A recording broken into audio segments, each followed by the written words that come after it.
اور صحیح صورتحال سے بھی لوگوں کو باخبر رکھیں گے۔ صحیح صورتحال سے بر وقت باخبر ہونا بھی انسان کے لیے ایک بڑی نعمت ہے اللہ تعالیٰ کی۔ یہ کام خداوند تبارک و تعالیٰ نے نبیوں کے لیے وحی کے ذریعے کیا ہے، اور عام لوگوں کے لیے تعلیم کے ذریعے کیا ہے، اور عوام کے لیے اس کا انتظام و اہتمام ان راویوں کے ذریعے کیا ہے جو آج صحافی کہلاتے ہیں، لیکن گزشتہ زمانہ میں انہیں راویان احادیث کہا جاتا تھا یا راویان تاریخ، اور وہ لوگوں کو آگاہ کرتے تھے۔ ہماری دعا ہے کہ انشاءاللہ یہ سلسلہ قائم رہے، جاری رہے، اور اس سے مومنین استفادہ کرتے رہیں۔ موضوع آج کا افغانستان ہے۔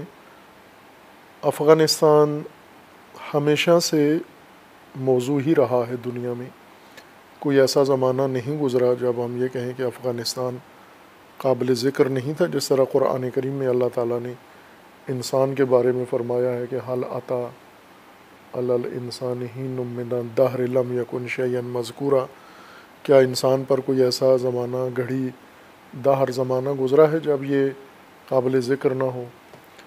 یعنی ہمیشہ سے انسان مذکور رہا ہے۔ تو افغانستان بھی ہم یہ کہہ سکتے ہیں کہ تاریخ افغانستان میں ہمیشہ سر ذکر رہا ہے، اور ہمیشہ تذکروں میں اور ہر زمانے کے حوادث میں افغانستان گمنام سرزمین نہیں رہی ہے۔ خصوصاً بر صغیر کے حوالے سے اگر دیکھیں ہم تو افغانستان کا بہت بڑا کردار ہے، چونکہ جتنے مہاجمین حملہ ور ہندوستان پر حملہ ور ہوئے ہیں وہ اکثر و سارے بلکہ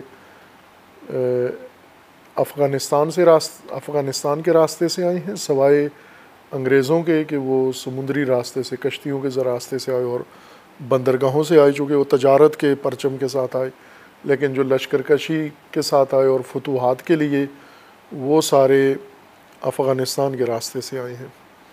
تو اس وجہ سے بر صغیر کے حالات کے اوپر افغانستان قدیم سے تاریخی تاثیر رکھتا ہے۔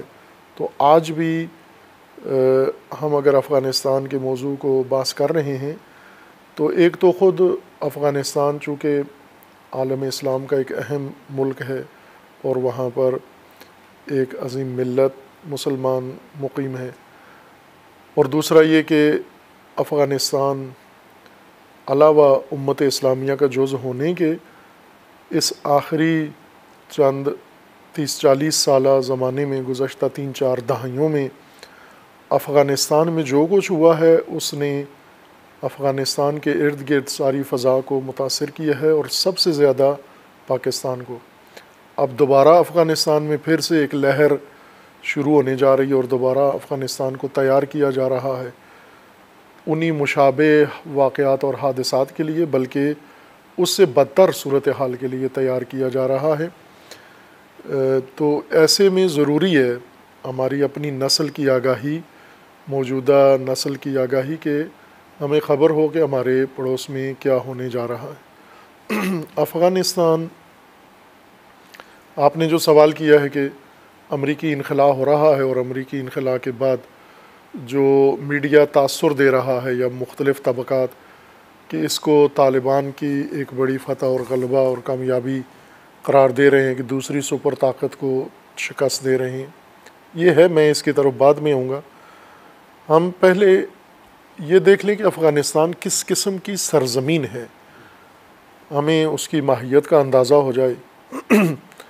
جیسے ہم موسمیاتی لحاظوں سے بعض سرزمینوں کے بارے میں ہم معلومات اگر صحیح رکھتے ہوں تو وہاں کا تجزیہ تحلیل بھی صحیح کر سکتے ہیں، اور ان سرزمینوں کے اندر اگر ہمیں جانا ہو تو اپنی آمادگی کے ساتھ جا سکتے ہیں۔ جیسے ٹھنڈے علاقوں میں اگر آپ کو جانا ہو تو آپ کو اندازہ ہونا چاہیے کہ وہاں برف باری ہوتی ہے، وہاں پہاڑی علاقہ ہے، کوہستانی علاقہ ہے، تو اس طرح کا آپ اہتمام انتظام کرتے ہیں۔ اگر آپ کو گرم علاقوں میں جانا ہے، صحرائی ریگستانوں میں جانا ہے، تو وہاں اس طرح کا آپ اہتمام کر کے جاتے ہیں۔ تو ہمیں افغانستان کے بارے میں کچھ بھی سوچنے سے پہلے یا بات کرنے سے پہلے اس سرزمین کو سمجھنا ہوگا کہ وہ کس طرح کی سرزمین ہے۔ میں اگر خلاصہ کر کے آپ کو بتاؤں افغانستان کی سرزمین کی صورتحال اور وہاں رہنے والے جو جمعیت ہے ان کی، افغانستان کو ہم تضادات کی سرزمین کہہ سکتے ہیں، کہ جہاں پر تضادات بہت شدت کے ساتھ پائے جاتے ہیں۔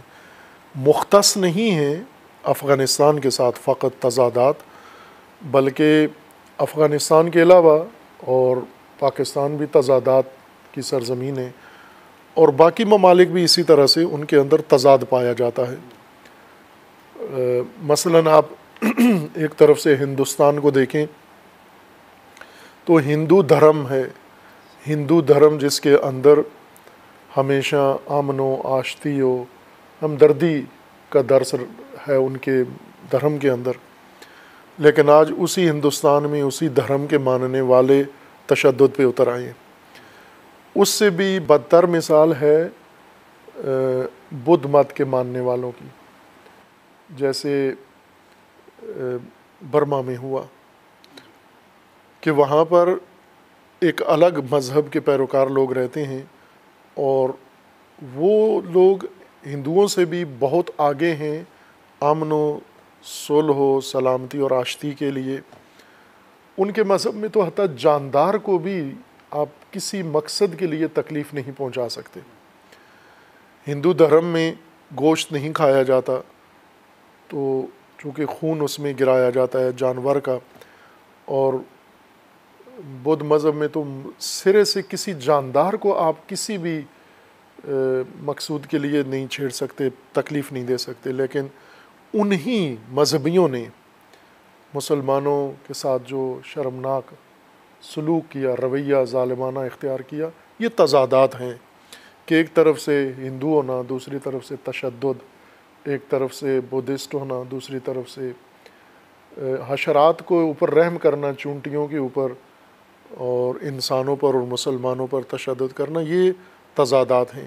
اسی طرح ہم اپنے ملک کی بھی مثال دے سکتے ہیں کہ یہاں بھی بہت زیادہ تضادات ہیں، اور ان تضادات میں سے ایک یہ ہے کہ یہاں مذہبی جذبہ بڑا شدت سے پایا جاتا ہے۔ مسلمان مختلف مسالک مذاہب سے تعلق رکھتے ہیں اور بڑے جذباتی مومنین ہیں، اور اسلام کی جو سب سے بڑی خوبی ہے جس سے لوگ متاثر آج بھی ہوتے ہیں اور پہلے بھی ہوئے تھے، ہمیشہ متاثر ہوئے ہیں، وہ اسلام کا جو اخلاقی ویلیوز والا نظام ہے، پہلو ہے، وہ بہت اعلیٰ ہے۔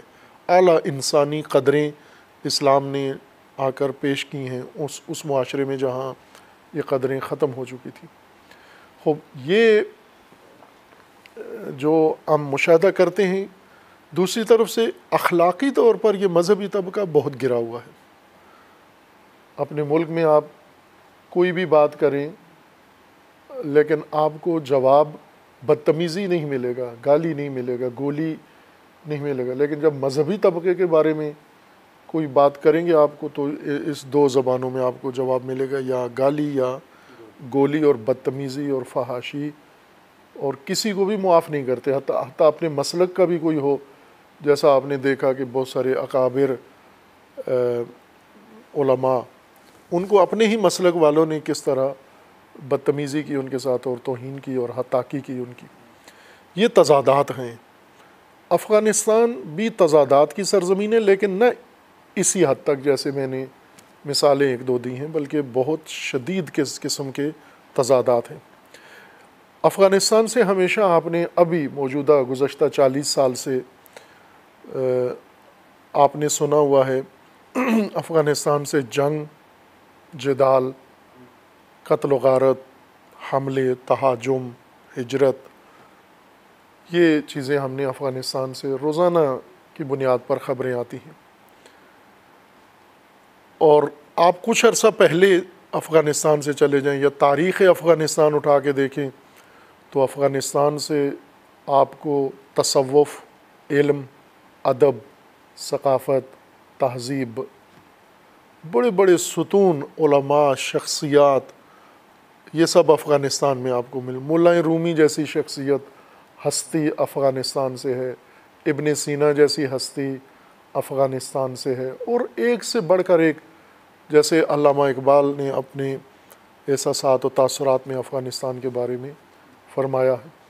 خوب آپ دیکھیں کہ ایک طرف سے افغانستان علم و ادب و تہذیب جس نے بشریت کو دی ہے، بہت عظیم انسان، بے نظیر انسان دیے، اور دوسری طرف سے اس سرزمین میں آج ہم جنگ و جدال اور قتل و غارت دیکھتے ہیں. تو یہ تضاد پیدا ہوا ہے. تضاد قوموں میں کب آتا ہے؟ معاشرتی اصولوں کے مطابق، سوشیالوجی کے قواعد و ضوابط کے مطابق، کہ جب قوم، کوئی ملت بحرانوں کا شکار ہوتی ہے خاص قسم کے، اور پھر یہ بحران آگے بڑھتے ہیں تو پھر یہ آخر میں یہ تضادات نکلنا شروع ہو جاتے ہیں. اسی طرح ہم افغانستان کو دیکھیں تو افغانستان میں جتنے بھی نظریے، سیاسی نظریے ہیں یا سوشل نظریے ہیں، علمی نظریے ہیں، تھیوریز ہیں، افغانیوں نے ان سب کو باطل ثابت کر دیا، غلط ثابت کر دیا ہے. نہ کوئی سائنس کا مقولہ فارمولہ ان پر فٹ آتا ہے، نہ کوئی سوشیالوجی کا، نہ کوئی ٹیکنالوجی کا، نہ کوئی مذہبی دینی. یعنی لوگ افغانستان کے بارے، باقی دنیا کے بارے میں تو کہہ سکتے ہیں کہ وہاں کیا ہو رہا ہے اور کیوں ہو رہا ہے، لیکن افغانستان میں یہ سب کچھ کہنا پیچیدہ ہے، چونکہ وہاں کے رویے، وہاں کی ترتیب، وہاں کی ترکیب جمعیت کی، اور وہاں جو کچھ آ گیا ہے، شامل ہو گیا ہے، اس نے افغانستان کی ایک پیچیدہ حالت بنا دی ہے. مثلا اس وقت افغانستان پہلے صرف قبائلی افغانستان تھا، ایک پہلو افغانستان تھا، لیکن آج کا افغانستان فقط قبائلی نہیں ہے. آج کا افغانستان، اس کے اندر قبائلیت بھی ہے، اس کے اندر قومیت بھی ہے، اس کے اندر مذہب بھی ہے، اور اس کے اندر جمہوریت بھی ہے. تمام یہ چیزیں جو علیحدہ علیحدہ خطوں میں نظر آتی ہیں، وہ آپ کو یکجا افغانستان میں ساری نظر آ جاتی ہیں. اور جب یہ ساری چیزیں آپس میں ترکیب پاتی ہیں اور انہیں کسی قانون کے تحت آپس میں نہ اکٹھا کیا جائے، بلکہ جیسے مثلا کوئی کھانا پکتا ہے جب، تو ماہر باورچی اگر ان ساری چیزوں کو ایک ترتیب کے ساتھ، ایک ضابطے کے ساتھ آپس میں ملاتا ہے، تو ایک بہت اچھا ذائقہ بنتا ہے، بہت اچھی انڈیا بنتی ہے، کھانا بنتا ہے، لوگ مزے لے کے کھاتے ہیں. لیکن اگر اناڑی آدمی ہو تو جس کو نہ اندازہ پتہ ہو، نہ اس کو ترکیب پتہ ہو، نہ اس کو موقع، اور وہ ہر چیز کو آلو چھیلے بغیر ڈال دے، پیاز کاٹے بغیر ڈال دے، اور مرچ کسی اندازے کے بغیر، نمک اندازے کے بغیر ڈالتا جائے، تو جو پک کے چیز سامنے آتی ہے وہ بہت ہی خطرناک ہوتی ہے. یہ چیز افغانستان کے اندر ہوئی ہے تدریجاً ان گزشتہ سالوں میں، جس نے افغانستان کی موجودہ فضا کو اس طرح سے بنا دیا ہے. افغانستان میں یہ جو آج ہونے جا رہا ہے، یہ مستقل عمل نہیں ہے، یہ پچھلے عمل کا ایک حصہ ہے، ایک فیز ہے اس کا جو ابھی انجام پایا جا رہا ہے. اس کا تعلق ہے بڑا پچھلے معرکے سے جو 40 سال سے افغانستان کے اندر جاری ہے. اور اب افغانستان کے اندر بہت پہلو ہیں، آپ توجہ کریں کہ ایک یہ کہ یہ افغانستان کی سرزمین، وہ طاقتیں جو آج افغانستان کے اوپر نظریں جمائی ہوئی ہیں اور جنہوں نے افغانستان کے اندر اپنی فوجیں جمع کی ہوئی ہیں اور مختلف ان کے مفادات ہیں. افغانستان نہ جغرافیائی لحاظ سے، نہ زمین شناسی کے لحاظ سے، نہ اقتصادی بنیاد پر دیکھیں تو افغانستان کو کوئی کشش جاذبہ حاصل نہیں ہے، کوئی جذابیت اس کے اندر نہیں ہے، سوائے ٹورزم کے کہ وہاں تاریخ ہے ایک قدیمی، اور جغرافیہ اس کا اس طرح کا ہے کہ وہاں سیاحوں کے لیے دلچسپی ہے. اس میں کمائی کے پرانے سیاح جو تھے وہ بھی مارکو پولو وغیرہ گزرے ہیں، موجودہ کی بھی ہوتی ہے شوق، دلچسپی ہوتی ہے کہ ہم دیکھیں افغانستان، ان کے لیے کشش ہے، لیکن کوئی تجارت کے لیے ایسی نہیں ہے. اس کی وجہ یہ ہے کہ خشکی میں گھرا ہوا خطہ ہے، چاروں طرف اس کی خشکی ہے، سمندر نہیں ہے، ساحل نہیں ہے، بندرگاہ نہیں ہے، تو ظاہر ہے تجارتی ویسے ہی اہمیت ختم ہو جاتی ہے۔ ملک کے اندر بھی کوئی ایسی صنعت نہیں ہے جو افغانستان کو دنیا کا مرکز اس پہلو سے بنائے، نہ کھیتی باڑی، نہ زراعت اس طرح کی ہے، نہ صنعت اس طرح کی ہے، نہ ہی تجارت کا مرکز ہے۔ یعنی وہ جاذبے جو عموماً ہوتے ہیں ممالک کے اندر، سرزمینوں کے اندر، جن کی وجہ سے بہت سارے قومیں یا ممالک طمع پیدا کر لیتے ہیں کسی ملک کے اندر، سرزمین کے اوپر، ویسی کشش افغانستان میں نہیں ہے۔ اس کے باوجود گزشتہ نصف صدی سے افغانستان پوری دنیا کی توجہ کا مرکز بنا ہوا ہے۔ یہ سمجھنا بہت ضروری ہے کہ کیوں ایسے ہے۔ کیا کچھ تو ہے نا افغانستان میں جس وجہ سے سپر طاقتیں بھی، شیطانی طاقتیں بھی افغانستان کو اہمیت دیتی ہیں اور اس پر سرمایہ لگاتی ہیں اور وہاں پر اپنے لشکر کشی کرتے ہیں، اور دیگر ممالک بھی، خواہ افغانستان کے پڑوسی ہوں یا افغانستان سے دور ہوں، لیکن افغانستان میں ان کی شدید دلچسپی ہے۔ جیسے عرب ملک ہیں کہ سرحد نہیں لگتی، نہ کوئی ساحل لگتا ہے، لیکن افغانستان میں عربوں کی شدید دلچسپی ہے۔ تو کوئی ایسی چیز افغانستان کے اندر ہے جو اسے دنیا کی توجہ کا مرکز بناتی ہے، اسی وجہ سے بنا ہے، اور اسی وجہ سے افغانستان معرکہ کی سرزمین بنی ہے۔ یہ معرکہ شروع ہوا روس نے، چونکہ جب روسی نظام دنیا پر حاکم تھا، کمیونزم، سوویت یونین کی صورت میں ایک بڑی امپرر دنیا پر حاکم تھی، امریکہ اس کے مقابلے میں بہت چھوٹا تھا، اور یورپ، اور وہ اپنے طاقت کی بنیاد پر ہر سرزمین کو آہستہ آہستہ تسخیر کرتے جا رہے تھے۔ تو ایک چیز کمی تھی سوویت یونین کے اندر، وہ یہ تھی کہ سوویت یونین چونکہ سائبری خطہ ہے، اس کو رسائی تو حاصل ہے پوری دنیا کے ساتھ، لیکن یہ خطہ جو انرجی کے لیے دنیا کا مرکز کہلاتا ہے، مشرق وسطیٰ، اور مشرق وسطیٰ کے جو اصطلاح معروف ہے گرم سمندروں کا پانی یا گرم پانی کے سمندر، یہاں تک اس کی رسائی نہیں تھی۔ بیچ میں ممالک دوسرے حائل ہو جاتے ہیں، ایران آ جاتا ہے، پاکستان آ جاتا ہے، ہندوستان آ جاتا ہے، اور روس محصور ہو جاتا ہے، ان گرم پانیوں سے محروم ہے۔ افغانستان میں دیگر ممالک کی طرح روسی نظریے سے متاثر ہو کر ایک کمیونسٹ طبقہ افغانستان میں قوم پرستوں کی مدد سے، چونکہ قوم پرستوں کے اور کمیونزم کے آپس میں کافی ڈی این اے ملتا جلتا ہے، یہ جلدی ایک دوسرے کو قبول کر لیتے ہیں اور نظریاتی ساتھی اور دوست بن جاتے ہیں۔ پاکستان میں بھی ایسے ہے، جتنے قوم پرست ہیں وہ کمیونسٹ بھی ہیں، سندھ میں، بلوچستان میں، جہاں بھی ہم دیکھیں، تو ان میں آپس میں ایک رشتہ جڑ جاتا ہے۔ اس وجہ سے افغانستان میں قوم پرستی شدید تھی۔ اس قوم پرستی کو جب چاشنی ملی کمیونزم کی تو انہوں نے اس کو قبول کیا، اور وہاں پر ایک مضبوط طبقہ کمیونسٹوں کا وجود میں آیا، اور حتیٰ وہ اقتدار میں آ گئے۔ جب وہ اقتدار میں آئے افغانستان میں، تو روس نے ان کا سہارا لے کر، ان کی مدد لے کر افغانستان پر چڑھائی کر دی، اور افغانستان میں اپنی فوجیں اتار دیں۔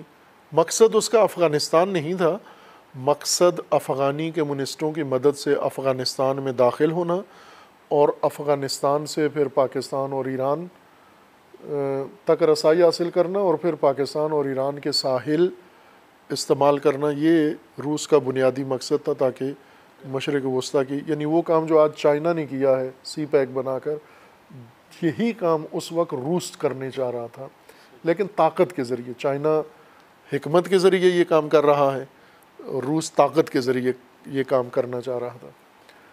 اور اس وقت ظاہر ہے دو سپر طاقتوں میں دنیا بٹی ہوئی تھی، مشرقی غربی بلاک بنا ہوا تھا، تو امریکہ جو پہلے روس سے ویتنام جیسے محاذوں پہ شکست کھا چکا تھا، اور روس کی یہ خواہش دیکھ کر، یہ رجحان دیکھ کر کہ یہ مشرق وسطیٰ میں گھسنا چاہتا ہے افغانستان کے ذریعے، تو امریکہ نے وہ پرانی اپنی ساری جو خفتیں تھیں روس سے اٹھائی ہوئی تھیں، ان سب کی تلافی اور بدلہ لینے کے لیے اس نے افغانستان میں روس کو کاؤنٹر کرنے کے لیے شروع کیا اقدام. اور چونکہ ان ممالک پر مسلمان اکثر ممالک پر امریکیوں کا زیادہ اثر رسوخ تھا، لہٰذا انہوں نے وہ سارا اثر استعمال کر کے تو جہاد کے نام پر روس کے مقابلے میں جنگ شروع کی. پاکستان مکمل طور پر اس میں شامل ہو گیا. پاکستان کی اپنی مجبوریاں تھیں. ضیاء الحق غیر قانونی طور پر حکومت اقتدار اس نے حاصل کی تھی، اس کو دنیا کی تائید کی ضرورت تھی، اور تائید حاصل کرنے کے لیے اس نے سپر طاقت کو یہ موقع دیا کہ ہم اس جنگ میں آپ کا ساتھ دیتے ہیں، اور اس طرح اس کا اقتدار مضبوط ہو گیا اور امریکہ کو افغانستان میں رسائی مل گئی. پاکستان مکمل طور پر اس کے اختیار میں چلا گیا. عرب ملک اور دیگر سب نے مل کر روس کے خلاف جنگ شروع کی، اور وہ جنگ اپنے طبعی اختتام تک پہنچی. روسی اپنے مقاصد میں کامیاب نہیں ہوئے اور انہوں نے افغانستان ترک کر دیا، اور اس وقت مجاہدین نے خوشی کا اظہار کیا، جشن منائے، فتح کے شادیانے بجائے کہ ہم کامیاب ہو گئے ہیں. وہی منظر آج دوبارہ تکرار ہو رہا ہے کہ پھر گھوم کر امریکہ کل تک روس حاکم و قابض بنا ہوا تھا اور امریکہ روس کو نکالنے کے لیے جہاد شروع کیا ہوا تھا. آج الٹ ہوا کہ امریکہ ان حوادث کے بعد قابض ہوا جس کو نکالنے کے لیے روس مددگار ثابت ہوا، اور آج امریکہ وہاں سے جا رہا ہے. یہ چونکہ افغانستان کی سرزمین ان صفات کی مالک ہے، وہاں موجود ترکیب جمعیتی اس طرح کی ہے کہ اس میں مذہبی عنصر بہت غالب ہے، اس میں قومیت ہے، اور اس کے اندر قبائلیت ہے، اور اس کے اندر مختلف تہذیبیں آباد ہیں. یہ ساری چیزیں افغانستان کی، انہوں نے افغانستان کو بیرونی طاقتوں کے لیے مجذوب سرزمین یا جاذب سرزمین بنا دیا. مجذوب تو یہ ہیں اس کے، جاذب سرزمین بنا دیا جو ان کو کھینچتی ہے اپنی طرف. اور جو آج ہوا ہے کہ چونکہ یہ دیکھنا ضروری ہے کہ آج جو طبقہ طالبان کے نام سے فتح اور کامیابی کا احساس کر رہا ہے اور خوشی کا اظہار کر رہا ہے، یہ طبقہ افغانستان میں کیسے پیدا ہوا، کیسے آیا، حکومت تک، اقتدار تک کیسے پہنچا، اور موجودہ صورتحال، اور اس وقت اس گروہ کو جو موقع دیا جا رہا ہے اگلے فیز کے لیے، یہ تعلق رکھتا ہے اس سابقہ تاریخ سے جو گزشتہ 40 سال کے اندر افغانستان میں گزری ہے. یہ اس وقت جو افغانستان میں امریکہ جا رہا ہے، نکل رہا ہے، خوب ظاہر ہے اس نے اعلان کر دیا ہے جانے کا، اور ایک عرصے تک مذاکرات کا ایک بہانہ بنایا انہوں نے. وہ کوئی مذاکرات کی وجہ سے امریکہ نہیں جا رہا، امریکہ اپنی دلیلوں سے جا رہا ہے اور اپنی اسٹریٹجی کے مطابق جا رہا ہے. جس طرح ہم یوں کہیں کہ استعماری دور میں جب نو آبادیاتی نظام تھا تو برطانیہ کو ہندوستان سے نکلنا پڑا، اور اسی وقت ہم زمان آزادی کی تحریکیں چلیں، تو آزادی کی تحریکوں کو یہ گمان ہے کہ ہم نے انگریزوں کو نکالا ہے. انگریزوں نے نکلنا تھا اپنی اسٹریٹجی کے تحت، انہوں نے جانا تھا یہاں سے، اور وہ اپنا کام کر چکے تھے، اب انہیں مزید یہاں رہنا مہنگا پڑ رہا تھا. اسی طرح امریکہ کو اب وہ استعماری زمانہ تھا، آج استکباری زمانہ ہے.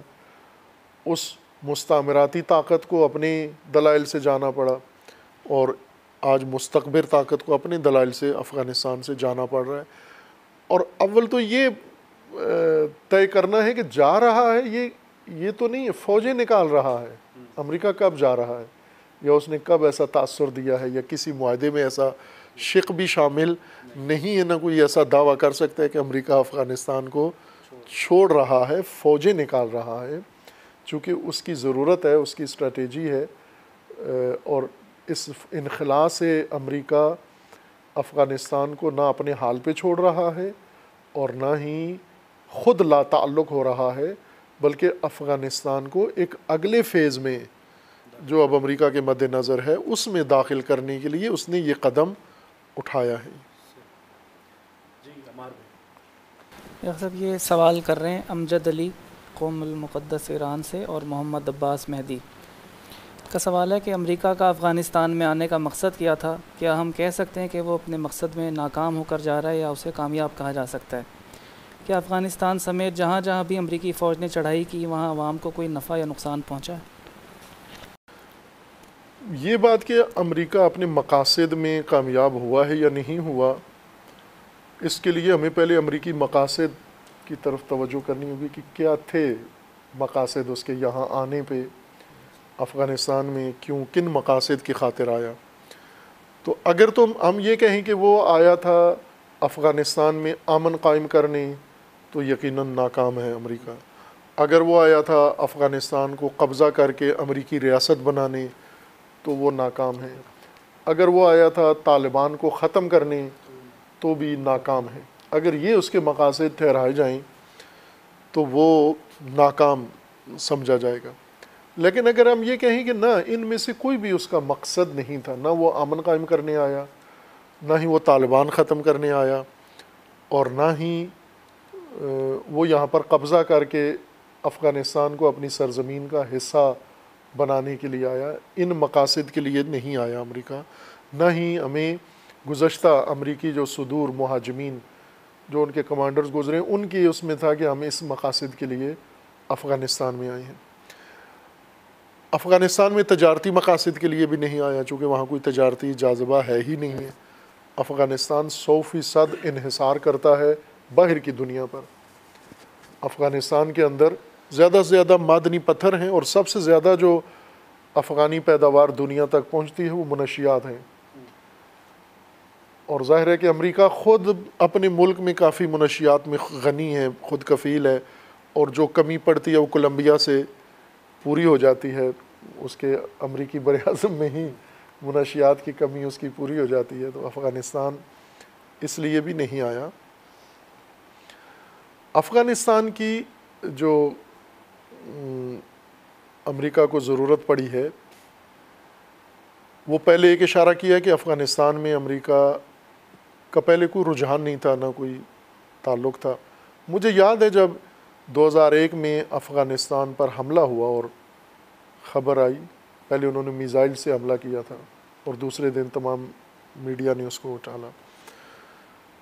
امریکہ میں مقیم، میں ایران میں اس وقت پڑھ رہا تھا، قم مقدسہ میں تھا، اور یہ خبر بڑی دھماکے دار خبر تھی اس وقت، چونکہ فضا تو بنی ہوئی تھی، ماحول بنا ہوا تھا کہ کب اٹیک ہوتا ہے، تو وہ ہو گیا وہ اٹیک 9/11 کے بعد۔ اور پھر یہ خبر پوری دنیا میں اس نے ایک زلزلہ ایجاد کیا۔ تو ٹی وی کھولا ہم نے تو وہاں ٹی وی میں امریکہ ہی کے ساتھ ان کا رابطہ تھا۔ امریکہ میں موجود ایک ایرانی نژاد پروفیسر، ان سے نیوز اینکر نے رابطہ کیا ہوا تھا اور ان کا انٹرویو لے رہا تھا اسی حملے کے بارے میں۔ اور اس اینکر نے یہ پوچھا اس پروفیسر سے کہ آپ بتائیے کہ یہ خبر جو افغانستان پر حملے کی امریکہ کے اندر نشر ہوئی ہے، تو اس وقت امریکی عوام کا کیا رد عمل ہے؟ یہاں رات تھی اس وقت، رات کے وقت یہ انٹرویو ہو رہا تھا، تو امریکہ میں صبح تھی۔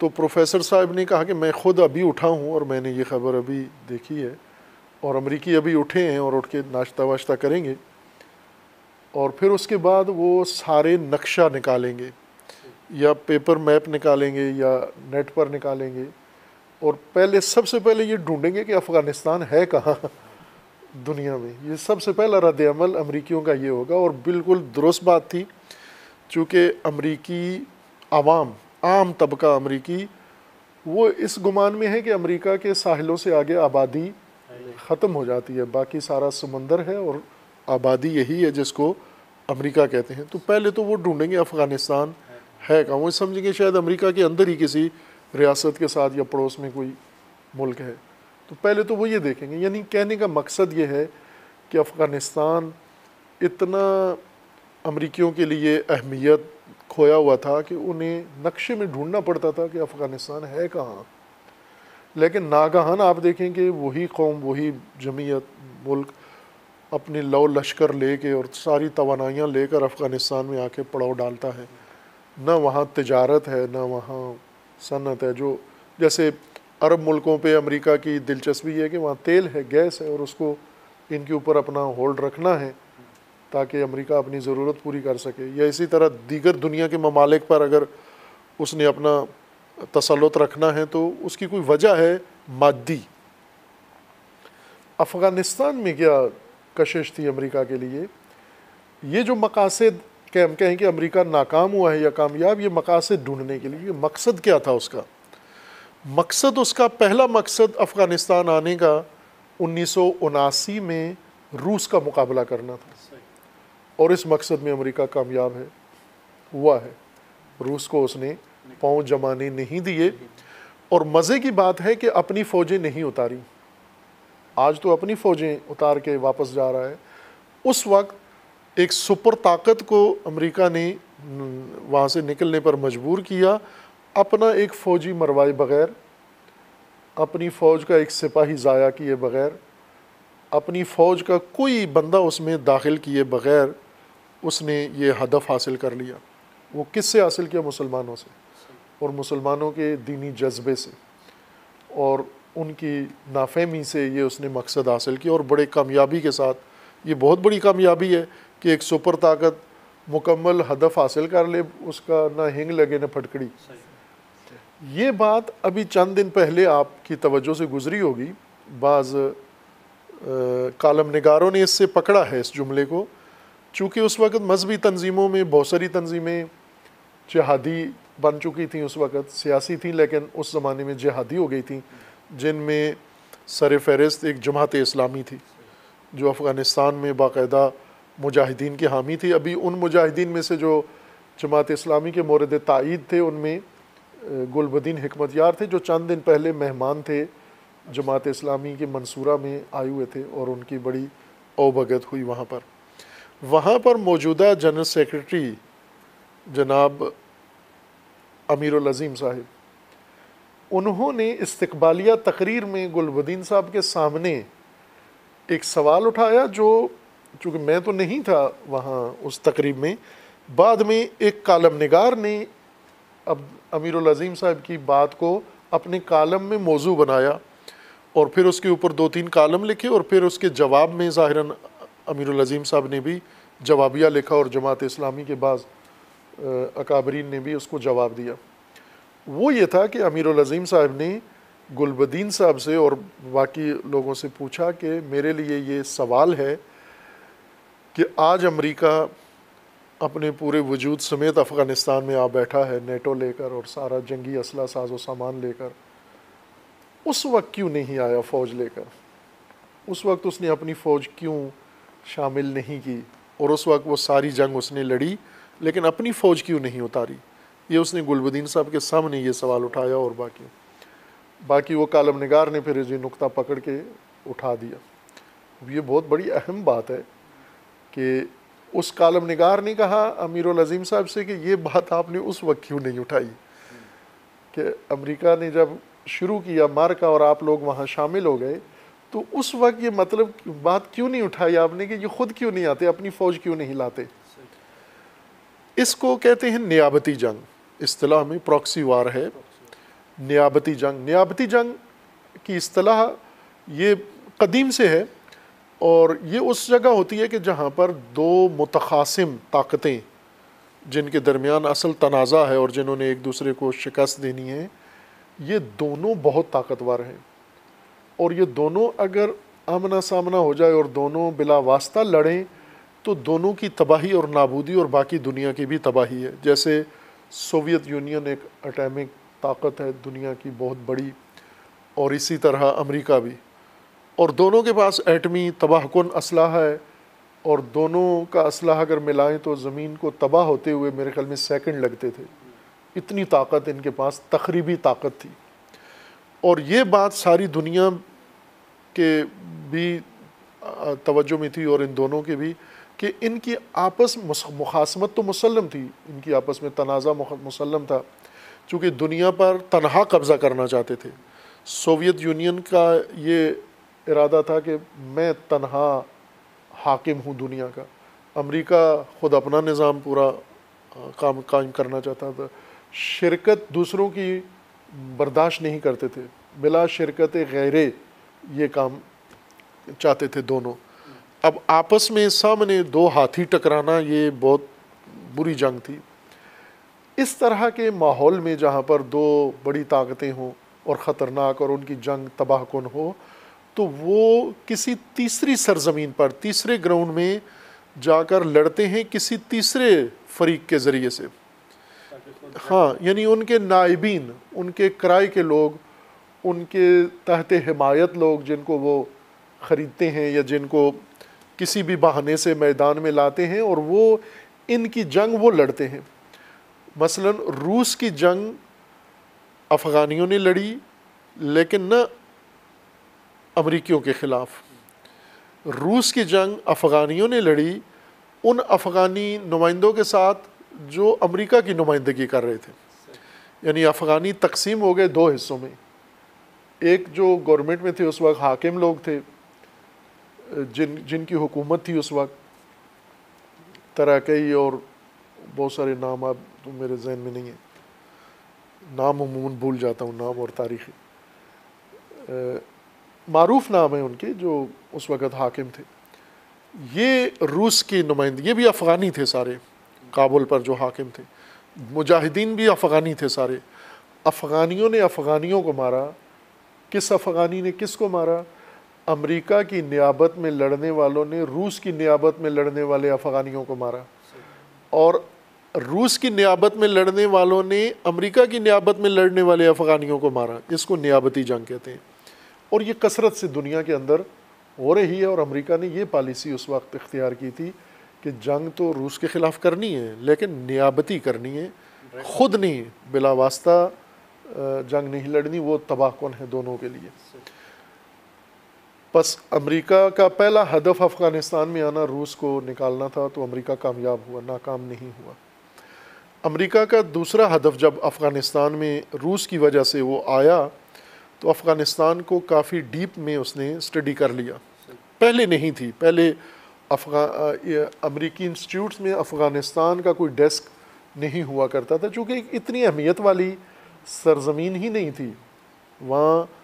معلوم نہیں مجھے, میں مطالعہ نہیں کیا اس وقت ان کا سفارت خانہ کتنے مرلے کا تھا اور سفیر کس لیول کا رکھتے تھے, چونکہ عموماً جس ملک میں کسی ملک کو کوئی دلچسپی نہیں ہوتی وہاں بہت ہی ایک کرائے کا سفارت خانہ ہوتا ہے, کرائے کی بلڈنگ ہوتی ہے 2-4 کمروں کی, اور سفیر بھی کوئی ایسا گھسا پٹا ریٹائرڈ یا بدعنوان قسم کا کوئی افسر ہوتا ہے جس کو نکالنا ہوتا ہے ملک سے, اس کو بھیج دیتے ہیں. لیکن جس ملک کے ساتھ اچھے تعلقات ہوتے ہیں وہاں بہت بڑا ایک علاقہ ایکڑوں کے اندر سفارت خانہ بنایا جاتا ہے. اس وقت امریکہ کا سفارت خانہ بتائے گا کہ افغانستان کی اہمیت کتنی تھی. اور آج امریکی سفارت خانہ افغانستان کے اندر اتنا ہے کہ جس کے اندر کئی لشکر امریکی جا سکتے ہیں, جس کے اندر ایئرپورٹ ہے, جس کے اندر امریکی ٹریننگ سینٹر ہے. یعنی جو افغانستان کے جتنے بھی مثلا بڑے بڑے سینٹر ہیں, ایئرپورٹ ہیں فلاں, ان سب سے بڑا ہے. یعنی اس کے اندر شہر بھی ہے, اس کے اندر مارکیٹ بھی ہے, اس کے اندر دفتر بھی ہیں. یہ بنا چکا ہے, اس کو نہیں بند کر رہا, نیٹو کو نکال رہا ہے, افواج اپنی نکال رہا ہے. سفارت خانہ اور اس کے اندر جو طاقت ہے وہ ساری وہیں پر ہے. اب افغانستان میں امریکہ رکا کیوں ہے, دوبارہ کیوں لوٹ کر آیا؟ ایک دفعہ تو روس کو نکال کے امریکہ بھی نکل گیا تھا, دوبارہ کیا اس کا شوق بنا کہ دوبارہ افغانستان میں لوٹنا ہے؟ دوبارہ یہ ہوا کہ امریکہ نے جو اثاثے افغانستان میں بنائے تھے اور پاکستان میں, یعنی جہادی لوگ, اب ظاہر ہے کہ یہ جہادی پاکستان میں بھی ان کے لیے یہ لفظ استعمال ہوتا ہے, یہ قومی اثاثے ہیں, اور قومی اثاثے ظاہر ہے قومی خرچے سے بنتے ہیں تو ضائع نہیں کیے جاتے. مجاہدین, ان مجاہدین کو انہوں نے یہ سمجھا کہ یہ ہمارے چونکہ بنائے ہوئے ہیں, ہمارے رحم و کرم پر تھے, ہم نے ان سے استفادہ کر لیا ہے, اب یہ واپس چلے جائیں گے جہاں جہاں سے آئے تھے, اور دوبارہ پھر کبھی ہمیں ان کی ضرورت پڑی تو ہم دوبارہ ان سے فائدہ اٹھا لیں گے. یہ ان کی سوچ تھی. لیکن یہاں غلطی ان سے یہ ہو گئی کہ جب اس طرح غیر ریاستی گروہ عام پبلک سے لشکر بنائے جاتے ہیں اور انہیں اسلحہ چلانے کی ٹریننگ دی جاتی ہے اور جنگی ان کو ایک بڑی زندگی مہارت حاصل ہو جاتی ہے اور پھر وہ جنگی لارڈ بن جاتے ہیں، سالار بن جاتے ہیں، تو وہ معمول کی دنیا میں واپس نہیں آتے، کبھی بھی نہیں آتے. آپ منشیات کے عادی شخص کو واپس لا سکتے ہیں، کسی بھی عادت میں گرفتار انسان کو آپ تربیت کر کے سمجھا پلا کے دباؤ میں رکھ کر اس کو واپس لا سکتے ہیں، سوائے اس شخص کے، انسان کے جس کے ہاتھ خون میں رنگین ہو چکے ہیں، جس کے منہ خون لگ چکا ہے. یہ نہیں آ سکتے واپس. یہ طے ہے، یہ انسان کی یہ خصلت ہے، کمزوری ہے. اور انہوں نے ان کی مدد کی اور ان لوگوں نے دنیا کی بہت ہی خوفناک جنگ لڑی. ان کو ایسا ماڈرن اسلحہ دیا گیا. ایران نے عراق کے خلاف جو جنگ جیتی ہے اور لڑی ہے، وہ ساری مجاہدین سے لے کر وہ ماڈرن اسلحہ جو امریکہ نے اور یورپ نے دیا ہوا تھا مجاہدین کو اور یہ بیچ دیتے تھے ایران کو. ایران ان سے خرید کے پھر عراق کے خلاف اس کو استعمال کرتا تھا، جس کی بڑی واضح مثال سٹنگر میزائل ہیں جو ایک عام آدمی کندھے پہ رکھ کے جہاز کو گرا سکتا تھا.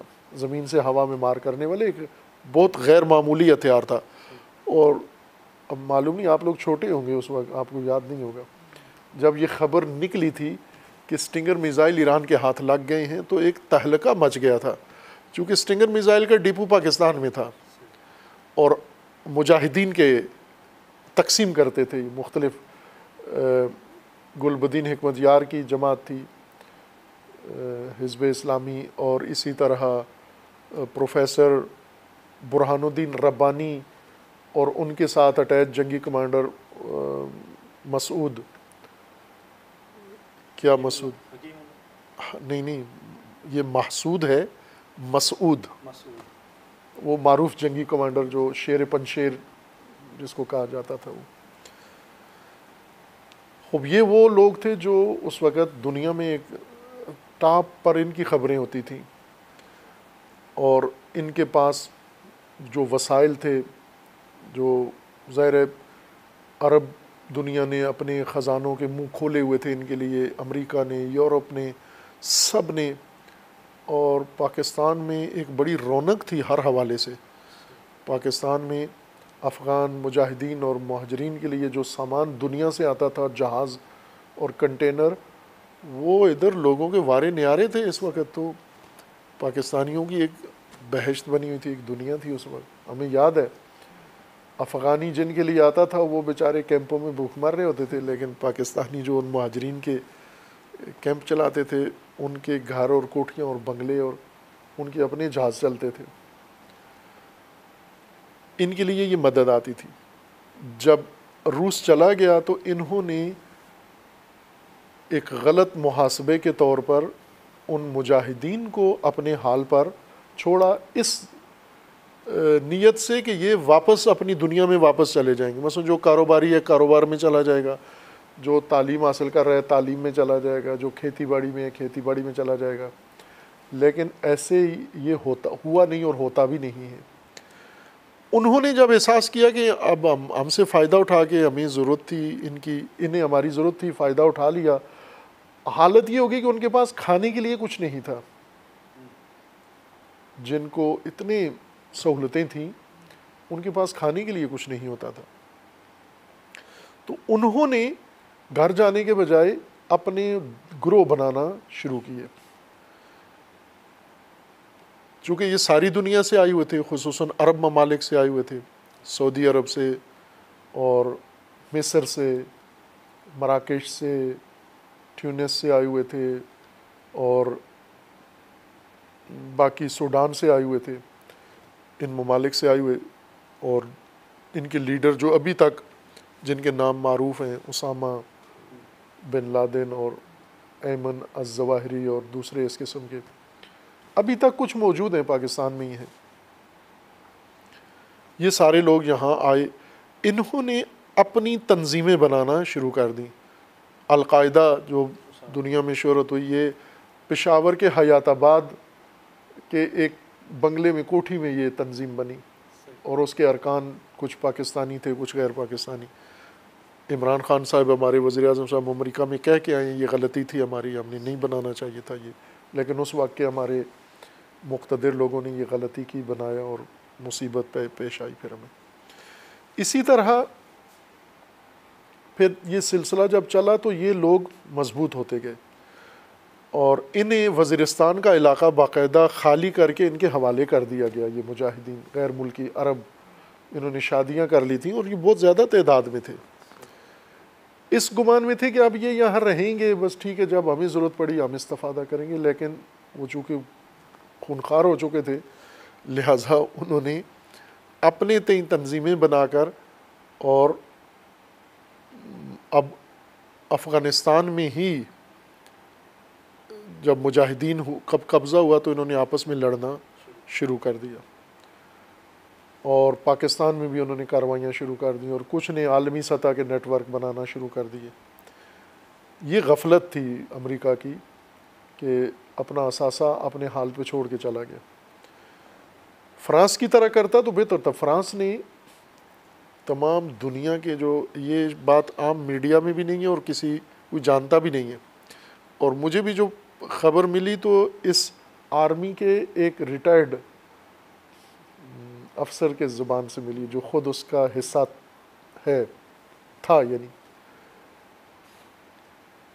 بڑے بڑے مجرمین مثلا مختلف دنیا کی فوج سے, یا جو ذہین لوگ ہوتے ہیں, جسمانی طور پر بڑے فٹ لوگ ہوتے ہیں, اور جیسے افریقن ہیں, پاکستانی ہیں, انڈین ہیں, بہت سارے ڈان ہوتے ہیں نا, بدماش, بھاگ جاتے ہیں. ابھی پچھلے دنوں پاکستان کی پولیس کسی کو وہاں اٹلی سے میرے خیال میں پکڑ کے لائے, کوئی گجرانوالا کا تھا نا, بڑا بدماش ڈان, پکڑ کے لائے اس کو, یہاں آ کے مارا.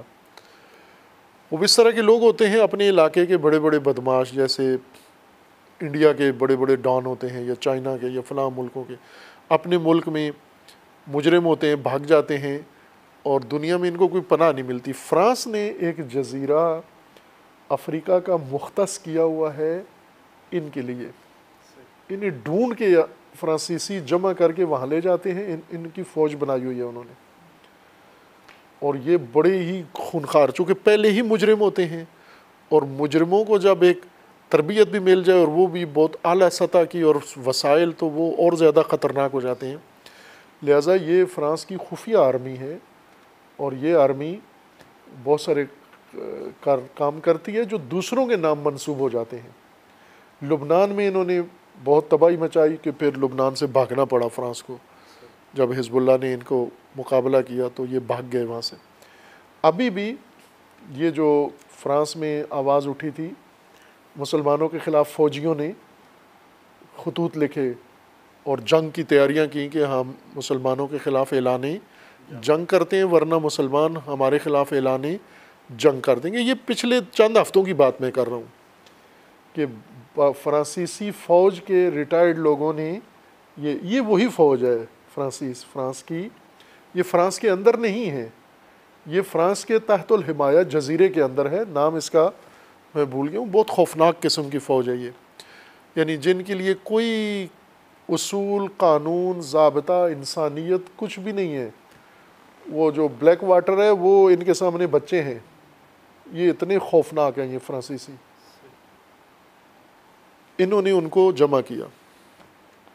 یہ جو پاکستان میں لارڈ وار بنے اور افغانستان میں, یہ اس سٹائل کے بن گئے. انہوں نے پھر تمام مجرمین جس پاکستان کے تھے, افغانستان کے تھے, باقی ممالک کے اڑوس پڑوس میں تھے, ان سب کو بھرتی کیا اور خود سے مسلح گروہ بنائے اور ممالک کو دباؤ میں لانا شروع کیا. اب آپ توجہ کریں کہ مجاہدین جب آپس میں لڑے افغانستان میں بہت شدت کے ساتھ لڑے. گل بدین نے, حکمت یار نے پروفیسر ربانی کو مارا, اس کی فوج نے اس کو مارا, وہ احمد شاہ مسعود نے ان کو مارا، انہوں نے احمد شاہ مسعود کو مارا، مجاہد نے مجاہد کو مارا. بہت ایک خوفناک قسم کی کابل میں جنگ تھی، جس میں مجاہد کے ساتھ جنہوں نے مل کے روس کے خلاف جنگ کی تھی، اس سے زیادہ شدت کے ساتھ آپس میں انہوں نے جنگ کی اور ہزاروں لاکھوں لوگ مارے انہوں نے خود. اس صورتحال میں انہوں نے ان کو کنٹرول کرنے کے لیے ان مجاہدین کو طالبان ڈیزائن کی. امریکہ اور پاکستانی بعض لوگوں نے مل کر طالبان سسٹم بنایا کہ طالبان نئی فورس بنائی، چونکہ وہ باغی ہو چکے تھے. وہ جو انہوں نے مہلت دی ان کو اپنے حال پہ چھوڑا، تو غیر ملکی آ کر انہوں نے اپنی تنظیمیں بنا لیں. پاکستانیوں نے اپنی تنظیمیں، چونکہ بہت بڑا پاکستانی ایک حصہ آبادی کا، جوانوں کا ان افغانی جہاد کا حصہ بن چکا تھا، لاکھوں جوان حصہ بن چکے تھے. انہوں نے اپنی تنظیمیں بنا لیں. ملک کے اندر ویسے فرقہ واریت پہلے سے تھی، وہاں ان کو باقاعدہ ٹریننگ مل گئی، موقع مل گیا، فرقہ وارانہ کاموں کے اندر شامل ہو گئے. جب وہ بے قابو ہو گئے، ان کی بات نہیں سنتے تھے، باغی ہو گئے ایک طرح سے وہ اثاثہ، تو ان کو کنٹرول کرنے کے لیے طالبان بنایا. طالبان بالکل ایک فریش فورس تھی، مدرسے کے طالب علموں سے. ابتدائی اس کا پہلا بریگیڈ بنایا گیا جو پشاور اور سرحد کے مدرسوں میں تھے. ایک خاص مسلک کے لوگوں نے ان کو بنایا، اور پھر انہیں ایک علاقے میں جا کر انہوں نے کام شروع کیا، کامیابیاں حاصل کی، وہاں امن قائم کیا انہوں نے اپنے انداز کا امن. تو آہستہ آہستہ پھر یہ باقی ملک کے اندر پیسے ان کے پاس بے تحاشا تھے. جنگ بہت کم کی طالبان نے، پیسہ زیادہ جا کے پھینکتے تھے. اور اس طرح سے دیکھتے دیکھتے ملک کے اوپر طالبان قابض ہو گئے. ایک طرف سے وہ جو مجاہدین تھے بڑے بڑے، وہ سارے تتر بتر ہو گئے، یا مارے گئے یا پکڑے گئے یا بھاگ گئے افغانستان سے، اور طالبان کا مکمل قبضہ ہو گیا. طالبان مجاہدین کے دشمن ہو گئے، وہ ان کے. اور پھر اس کے بعد طالبان کی جب حکومت قائم ہوئی، تو یہ جو عرب گروہ تھے جنہوں نے تنظیمیں بنا لی تھیں اپنی مستقل اور نظر انداز کر دیے گئے تھے، طالبان کے ساتھ ان کا سمجھوتا ہو گیا، اور یہ سارے پھر افغانستان میں منسلک ہو گئے. اسامہ اور اسامہ کے سے مربوط دیگر جو گروہ تھے، ان میں پھر اب امریکہ کو اس وقت ہوش آیا جب یہ سب کچھ ہو چکا تھا. یعنی یہ آزاد باغی گروہ سارے منظم ہو کے طالبان سے جڑ چکے تھے، ایک پناہ گاہ ان کو مل گئی تھی. اور انہوں نے شروع کیا اب امریکہ کی مخالفت کرنا، یا عرب ملکوں کے اندر جہاد، پاکستان کے اندر جہاد. طالبان پاکستان بن گئے، طالبان افغانستان بن گئے، طالبان انٹرنیشنل بن گئے، طالبان فلاں بن گئے. اندر ان کے یہی عرب گروہ تھے جو کام کرتے تھے. کہ اس دوران پھر 9/11 کا واقعہ ہوا، جو خود مشکوک ہے. جو یعنی مشکوک اس معنی میں ہے کہ کوئی واضح طور پر ایسی تحقیق تفتیش دنیا میں پروف کے طور پر سامنے نہیں آئی، لیکن اگر تحلیل کیا جائے تو وہ کنفرم ہے کہ وہ امریکہ نے خود کیا، اور خود کر کے اس کے بہانے سے افغانستان کو دوبارہ ٹارگٹ کیا، اور وہاں فوجیں داخل کر کے اور طالبان کا بنا ہوا سیٹ اپ ختم کر کے پھر امریکہ نے جمہوری نظام وہاں پر قائم کیا. اور یہ گزشتہ 20 سال جو گزرے ہیں، یعنی پہلے 20 سال 2001 سے پہلے جو 20 سال تھے، اس میں روس کو نکال کے مجاہدین کو افغانستان میں مسلط کیا، مجاہدین کو نکالنے کے لیے طالبان کو مسلط کیا، طالبان کو نکالنے کے لیے پھر خود اٹیک کیا، پھر جمہوری نظام قائم کیا، اور اب جمہوریت کو ختم کر کے دوبارہ طالبان کو تقویت کر کے دوبارہ امریکہ اپنے ہدف کو حاصل کر کے پھر فوجیں نکال رہا ہے، خود نہیں نکل رہا. ابھی اس کو افغانستان میں بہت کچھ کرنا ہے. کار جہاں دراز ہے. کار جہاں ختم نہیں ہوا, کار جہاں دراز ہے. اور امریکہ نے اب جو افغانستان کی صورتحال بنے گی اس میں امریکہ نے زیادہ خطرناک گیم کرنی ہے, زیادہ خوفناک گیم افغانیوں کے ہاتھوں کرنی ہے. اب جو تیسرا مرحلہ سمجھیں افغانستان کا شروع ہوگا. پہلا مرحلہ روس کا نکل کے مجاہدین کا اور طالبان کا آنا, پھر دوسرے مرحلے میں طالبان کو نکال کے جمہوری حکومت قائم کرنا اور طالبان حریف کے طور پر, اور اب پھر جمہوریت کو ختم کر کے طالبان کو تقویت دینا. اور نیا جو سینیریو بن رہا ہے یہ گویا افغانستان میں تیسرا فیز ہے جو امریکہ گیم کرنے جا رہا. یہ ہمارے انجینئر قلندر عباس جوادی صاحب ہیں لاڑکانہ سے, وہ یہی تیسرے فیز سے متعلق ہی ان کا سوال تھا کہ اگلا امریکہ کا جو ہے وہ کیا ہدف ہو سکتا ہے جس کے لیے وہ 9/11 کے بعد سے اب تک یہاں رکا رہا اور اتنا بے پناہ خرچہ بھی کیا ہے اور نقصان بھی اٹھایا ہے, تو کیا ہدف ہو سکتا ہے جس کے لیے وہ اب تک یہاں رکا ہوا ہے؟ امریکہ افغانستان میں آیا اور آ کر وہاں اپنی فوجیں اتاری. ظاہر ہے کہ افغانستان میں امریکہ نے اس دوران یعنی 2001 سے القاعدہ اور اسامہ کو ڈھونڈنے کے بہانے جو لشکر کشی کی, بمباری کی, تو امریکہ اس وقت کافی مشکلات کا شکار تھا خود اندرونی طور پر اور عالمی سطح پر. سب سے زیادہ امریکہ کو معیشتی مشکلات کا سامنا تھا. اگر آپ اس زمانے میں دیکھیں جس وقت یہ حملات شروع کیے تھے انہوں نے, تو پوری دنیا میں معیشت کا بحران تھا اور امریکہ زیادہ اس کی زد میں آیا ہوا تھا. بڑے بڑے بینک امریکہ کے اور کمپنیاں سارے ڈیفالٹر ہو رہے تھے اور پبلک بھی اسی طرح بے روزگار اور محرومی.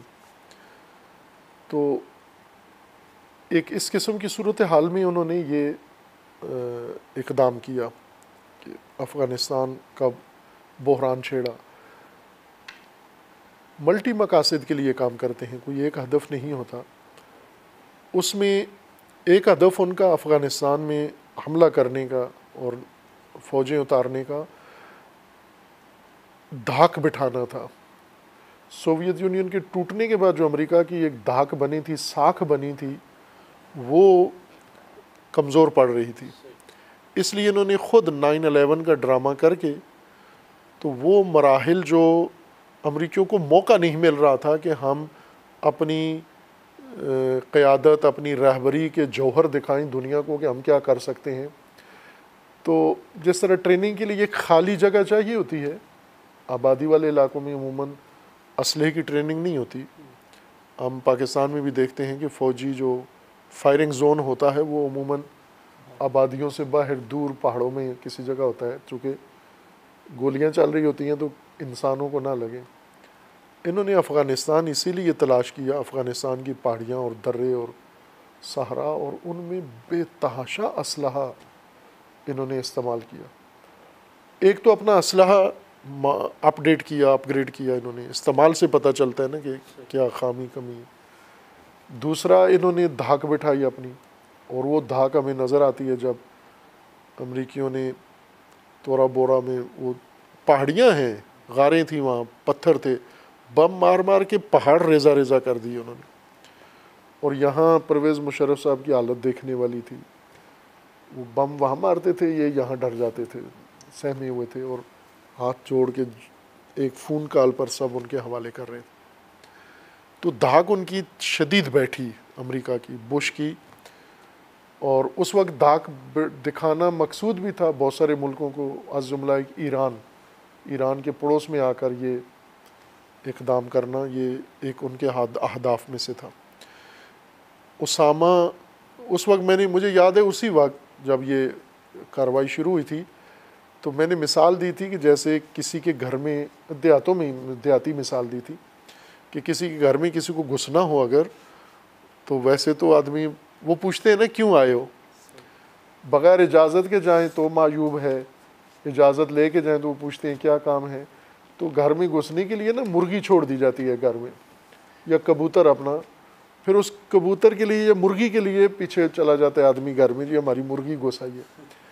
امریکہ نے یہ کام کیا، اسامہ مرغی تھی اس کی، وہ افغانستان میں گھس گیا، اس نے کہا ہماری مرغی ادھر گھس آئی ہے، ہم ڈھونڈنے آئے ہیں، پھر آ کے 20 سال ادھر بیٹھا۔ اس 20 سال میں اس نے یہاں پر جو نئی صورتحال سے نمٹنے کے لیے افغانستان کو نئے طریقے سے ڈیزائن کرنا تھا، وہ اس نے کر لیا ہے۔ پہلے سپر طاقت روس تھا، امریکہ کو جس سے افغانستان کے ذریعے سے اس سے امریکہ نے جنگ کی۔ اب جو نئی طاقت بنی ہے وہ چائنا ہے، اور چائنا روس سے زیادہ مضبوط طاقت ہے۔ عموماً روسیوں سے امریکی ڈرتے نہیں تھے، خطرہ تھا ان سے، ہوشیار تھے، لیکن اتنے خوفزدہ نہیں ہوتے تھے روسیوں کے ہاتھوں جتنے چائنا کے ہاتھوں خوفزدہ ہیں۔ ہم گزشتہ جو ان کا گزرا ہے ٹرمپ، اس کے بیانات سنیں تو وہ اس کو نیند ہی نہیں آتی تھی چائنا کے ہاتھوں۔ جو بائیڈن آیا ہے اس نے کہا کہ چائنا ہمیں تباہ کر رہا ہے، چائنا نے ہماری حیثیت خاک میں ملا دی ہے، چائنا ہمارا حق کھا رہا ہے، جو بائیڈن کے الفاظ ہیں، اور ہم نے یہ حق اپنا واپس لینا ہے۔ تو چائنا جیسا ایک دیو اقتصادی دنیا میں ابھر کے سامنے آیا ہے، جس نے پوری دنیا کو منسلک کر دیا تجارتی راہوں میں، اور پوری دنیا کو اپنی منڈی بنا لیا ہے، حتیٰ کہ امریکہ کو تسخیر کر لیا ہے اس نے۔ اس طاقت سے نمٹنے کے لیے اور دیگر علاقائی طاقتیں جو چائنا کے علاوہ ہیں، ان کے لیے افغانستان کو نئے سرے سے ڈیزائن کرنا تھا۔ پہلا افغانستان جہادی افغانستان روس کے لیے تھا، پھر طالبانی افغانستان مجاہدین کو کنٹرول کرنے کے لیے تھا، پھر جمہوری افغانستان طالبان کو سیٹل کرنے کے لیے تھا۔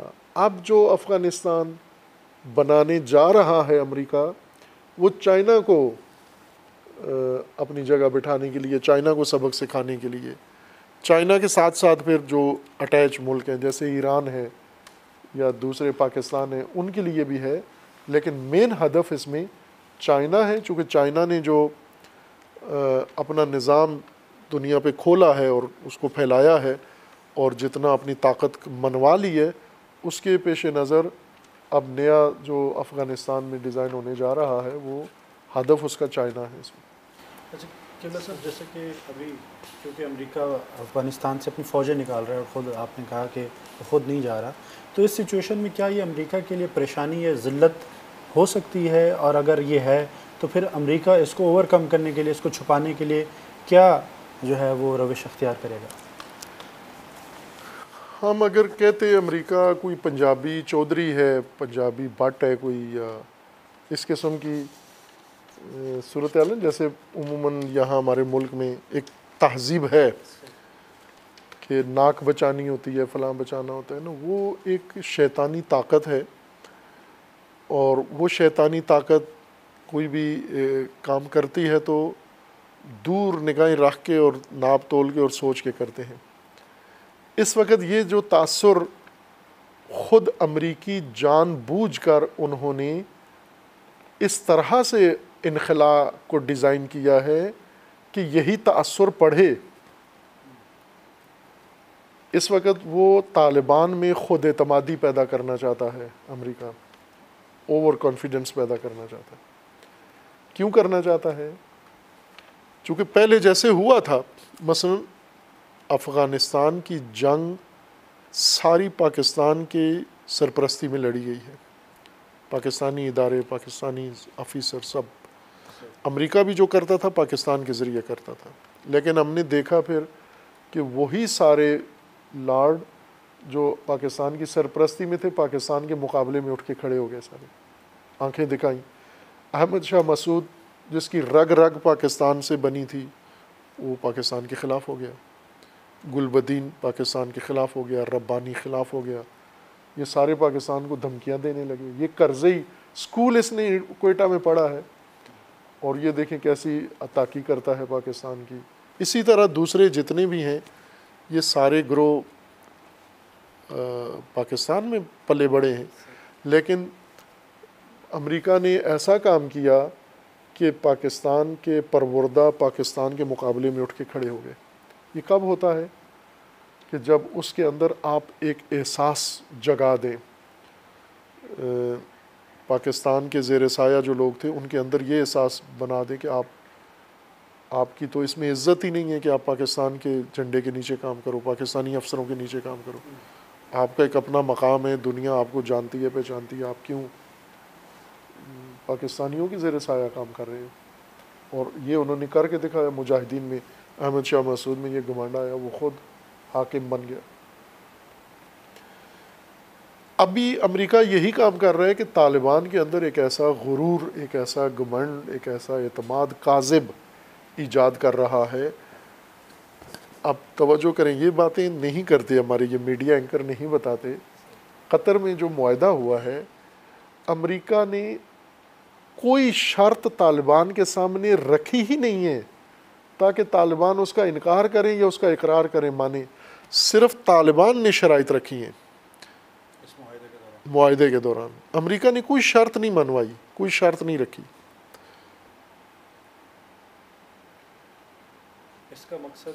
اس کا مقصد یہ تھا کہ طالبان کو یہ احساس ہو کہ اس وقت وہ ایک فیصلہ کن طاقت افغانستان میں بن چکے ہیں، اس وقت غلبہ ان کا ہے، اس وقت بات ان کی چلے گی، بات ان کی مانیں گے۔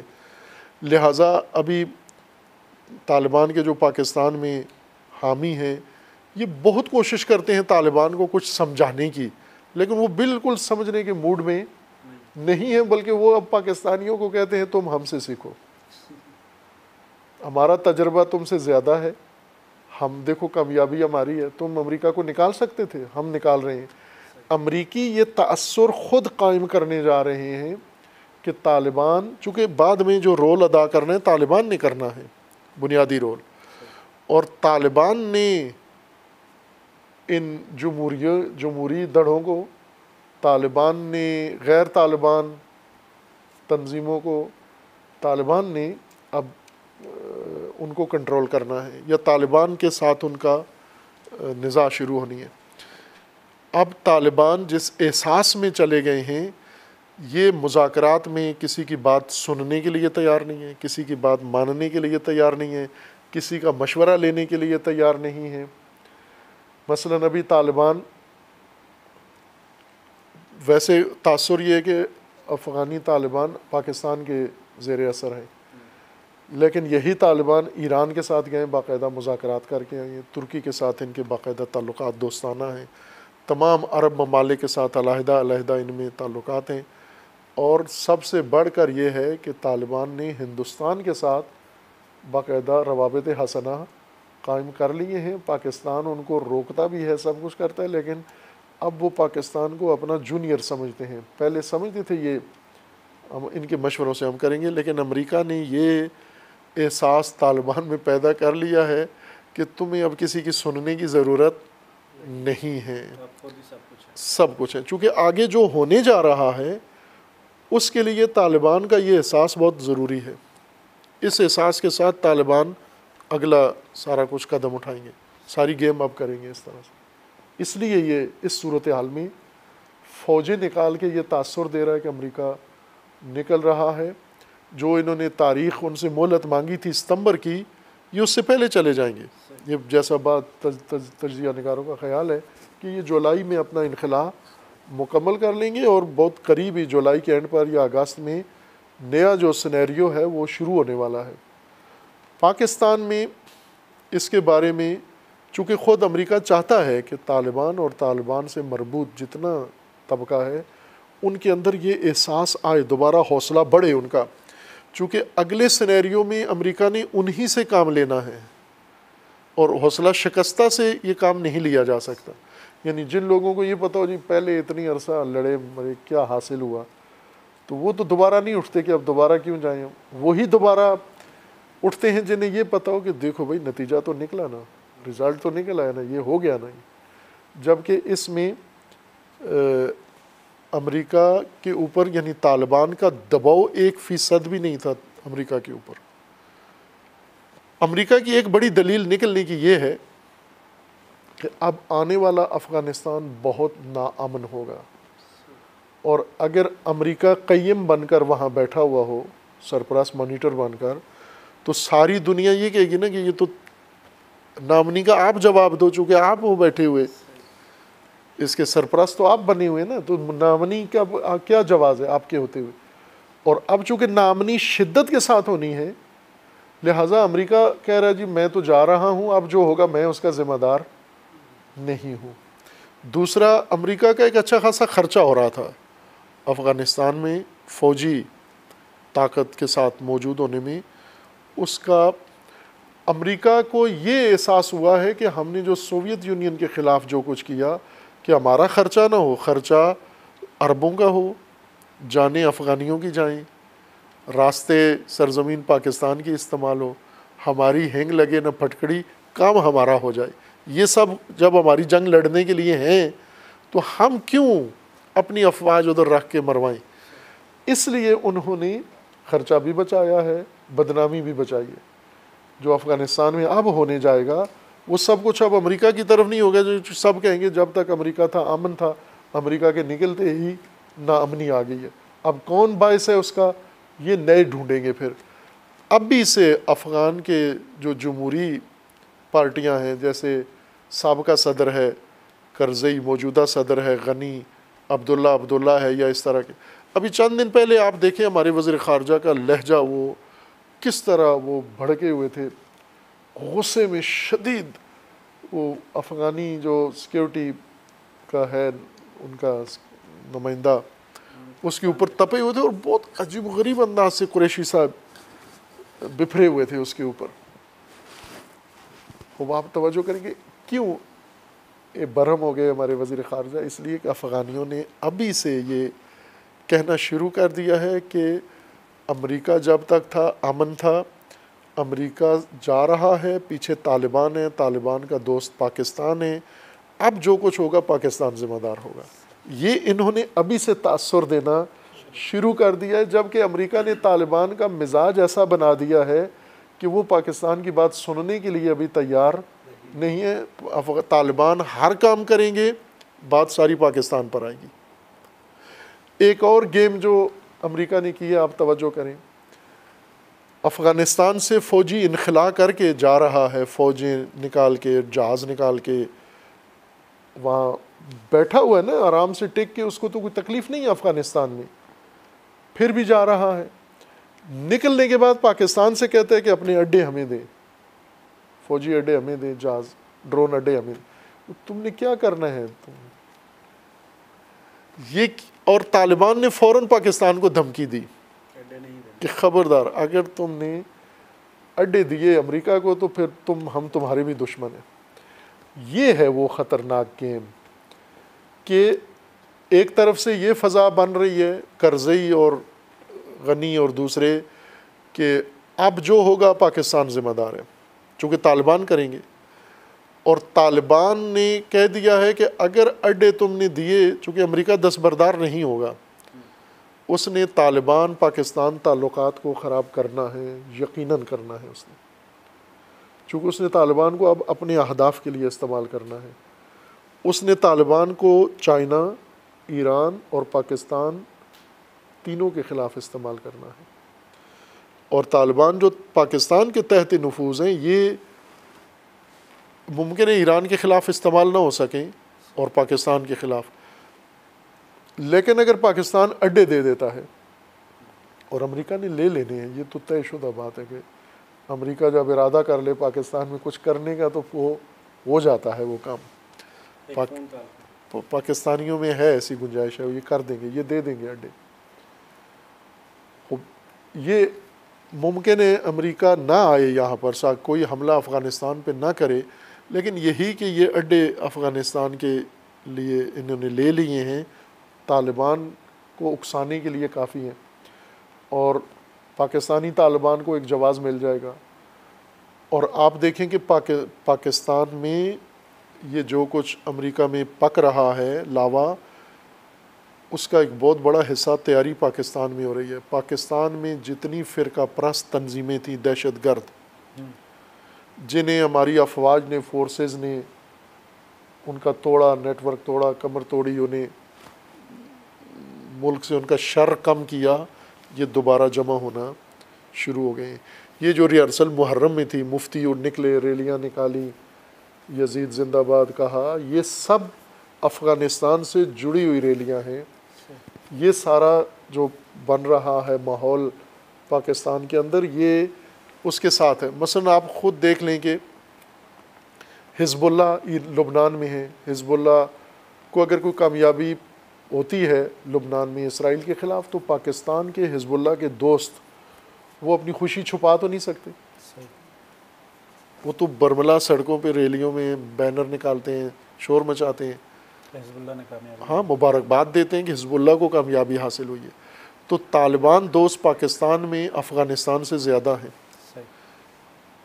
چونکہ افغانستان کی تو ساری آبادی ملا کے پاکستان کے ایک صوبے کے برابر نہیں ہے، اور افغانستان کی مجموعی آبادی سے زیادہ طالبان کے دوست پاکستان میں موجود ہیں، سرکاری ملازمین بھی ہیں، فورسز کے اندر بھی ہیں، بیوروکریسی میں ہیں، اور مذہبی طبقہ بالخصوص بہت بڑا مذہبی طبقہ جو طالبان کا حامی اور کھل کے حمایت کرتے ہیں۔ کالم نگار ہیں آپ کے، وہ روزانہ کالم لکھتے ہیں طالبان کے حق میں، طالبان امارت اسلامی، عدل کا فلاں فلاں فلاں۔ تو یہ ساری چیزیں آپس میں ملی ہوئی ہیں، یعنی آپ پاکستان کے ٹی وی اینکرز ہیں، پاکستان کے کالم نویس ہیں، پاکستان کے مختلف طبقات ہیں، یہ سارے مل کر افغانستان میں جو کچھ بن رہا ہے اسی کے مطابق، اسی گراؤنڈ میں یہ بھی وہی کام کر رہے ہیں جو امریکہ چاہ رہا ہے، یعنی دوبارہ مذہبی شدت پسندی۔ ابھی چند دن پہلے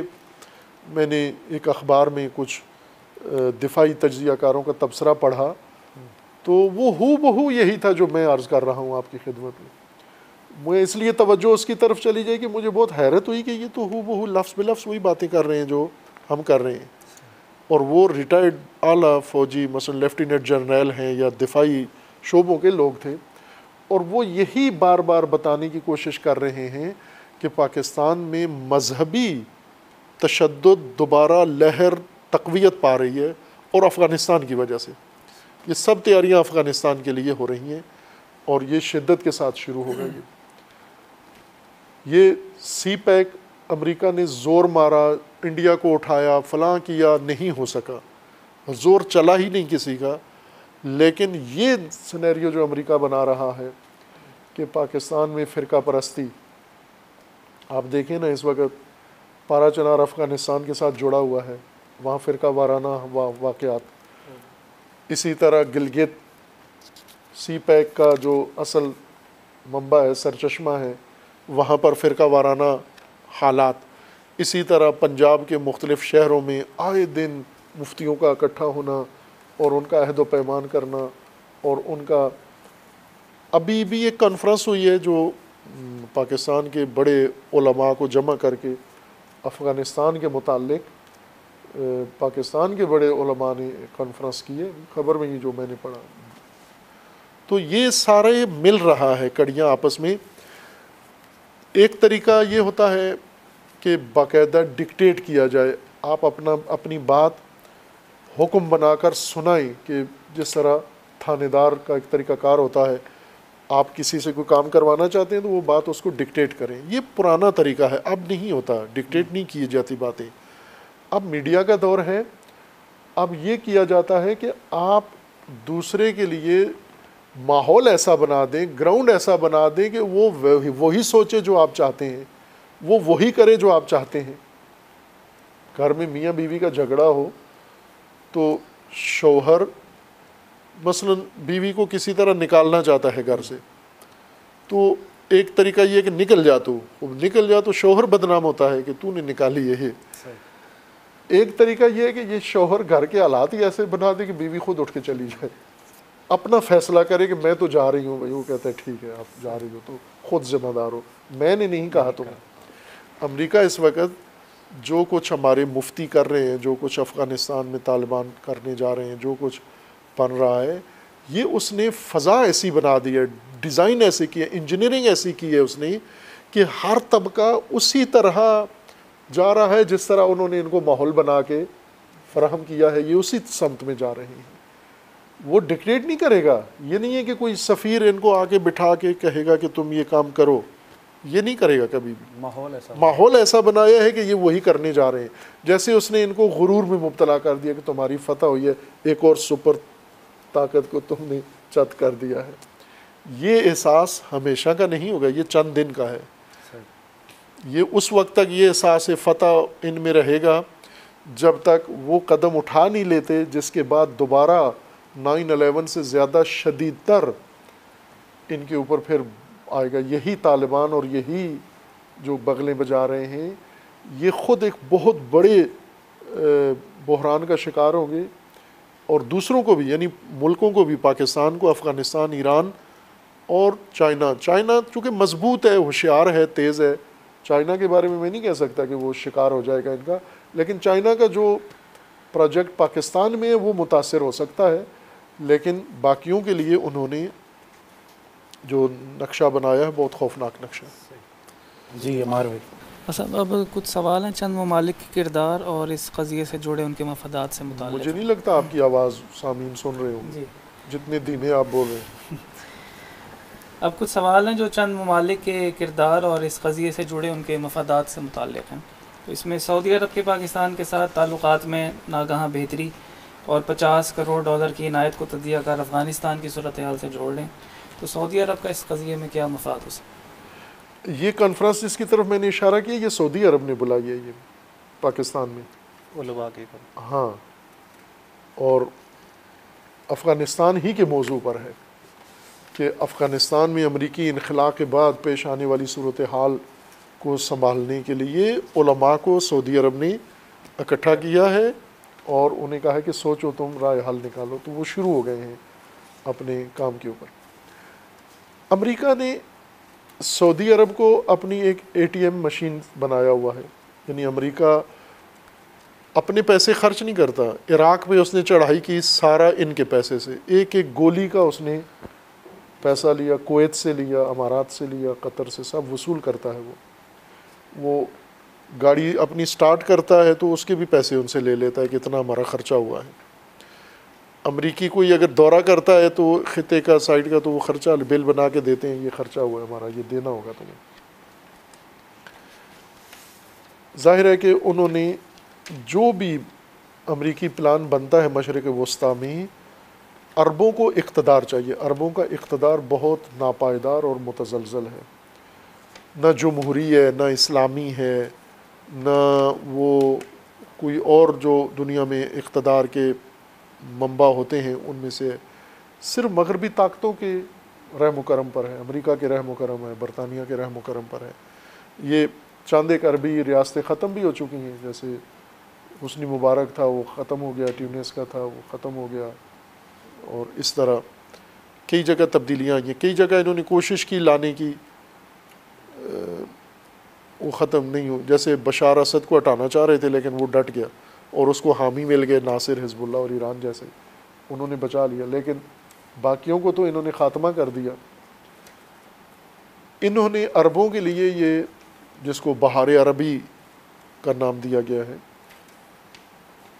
یہ اسپرنگ, اس کا خطرہ انہوں نے ان کے سروں پہ منڈلا کے رکھا ہوا ہے. بن سلمان اسی لیے جلدی جلدی سیکولر بن رہا ہے, دن رات تیزی کے ساتھ لبرل بن رہا ہے کہ میں تو وہ نہیں ہوں جو تم سمجھتے ہو, میں تو ایک بڑا مغرب کا پسندیدہ حکمران بننے جا رہا ہوں.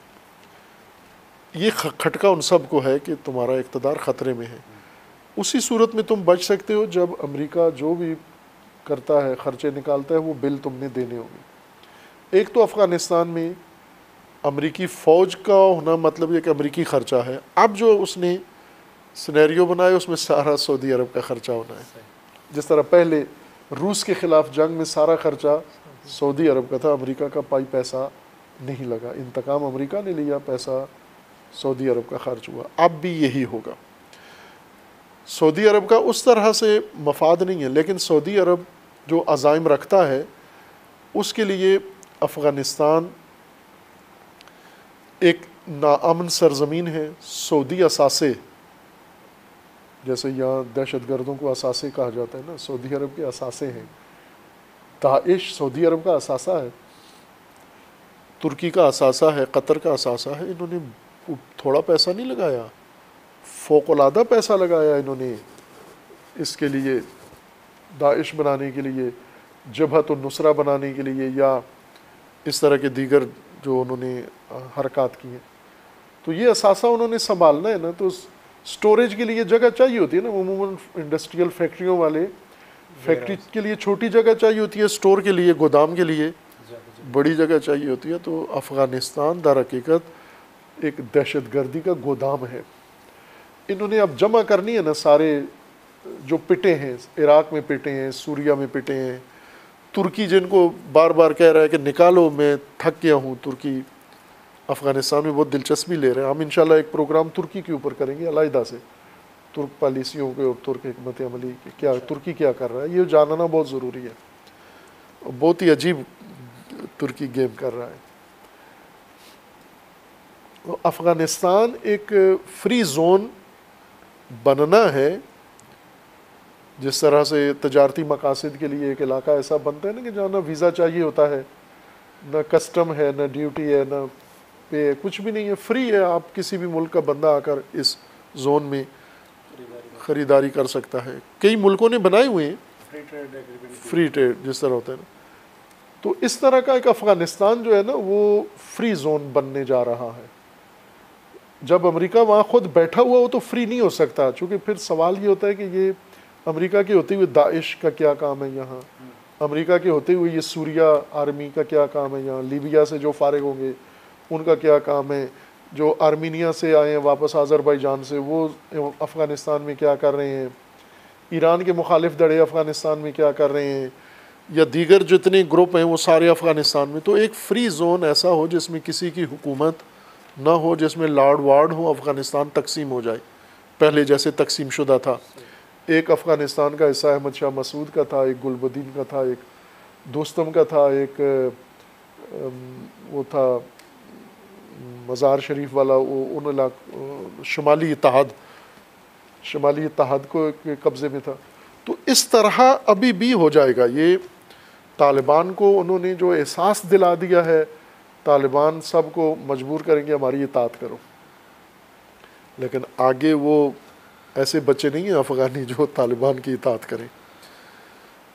انہوں نے اطاعت کرنی ہوتی تو غنی کی کر لیتے یا کرزئی کی کر لیتے، جو بہت دھیمے لوگ ہیں. طالبان کی نہیں کریں گے، پہلے بھی نہیں کی انہوں نے. لہٰذا ایک خطرناک ماحول اب بنے گا. اس میں سعودی عرب کو اپنے بہت سارے اثاثے، سکریپ اپنا افغانستان میں رکھنا ہے. اور پھر سعودی عرب میں بن سلمان نے جو آگے منصوبے ہیں، اول تو سعودی عرب کو پوچھنے کی ضرورت نہیں ہوتی کہ ہم افغانستان میں یہ کام کیوں کریں، چونکہ وہ اپنا مفاد اتنا اہمیت نہیں دیتے جتنا امریکی اور مغربی مفاد کو اہمیت دیتے ہیں. جس طرح بن سلمان کا یہ کہنا کہ انہوں نے کہا تھا وہابی بناؤ، ہم نے وہابیت بنا دیا، اب یہ کہہ رہے ختم کرو، ہم نے ختم کر دی. اس نے رسماً اعلان کر دیا کہ اب وہابیت سعودی عرب کا رسمی مذہب نہیں ہے، یہ اس نے اعلان کر دیا ہے.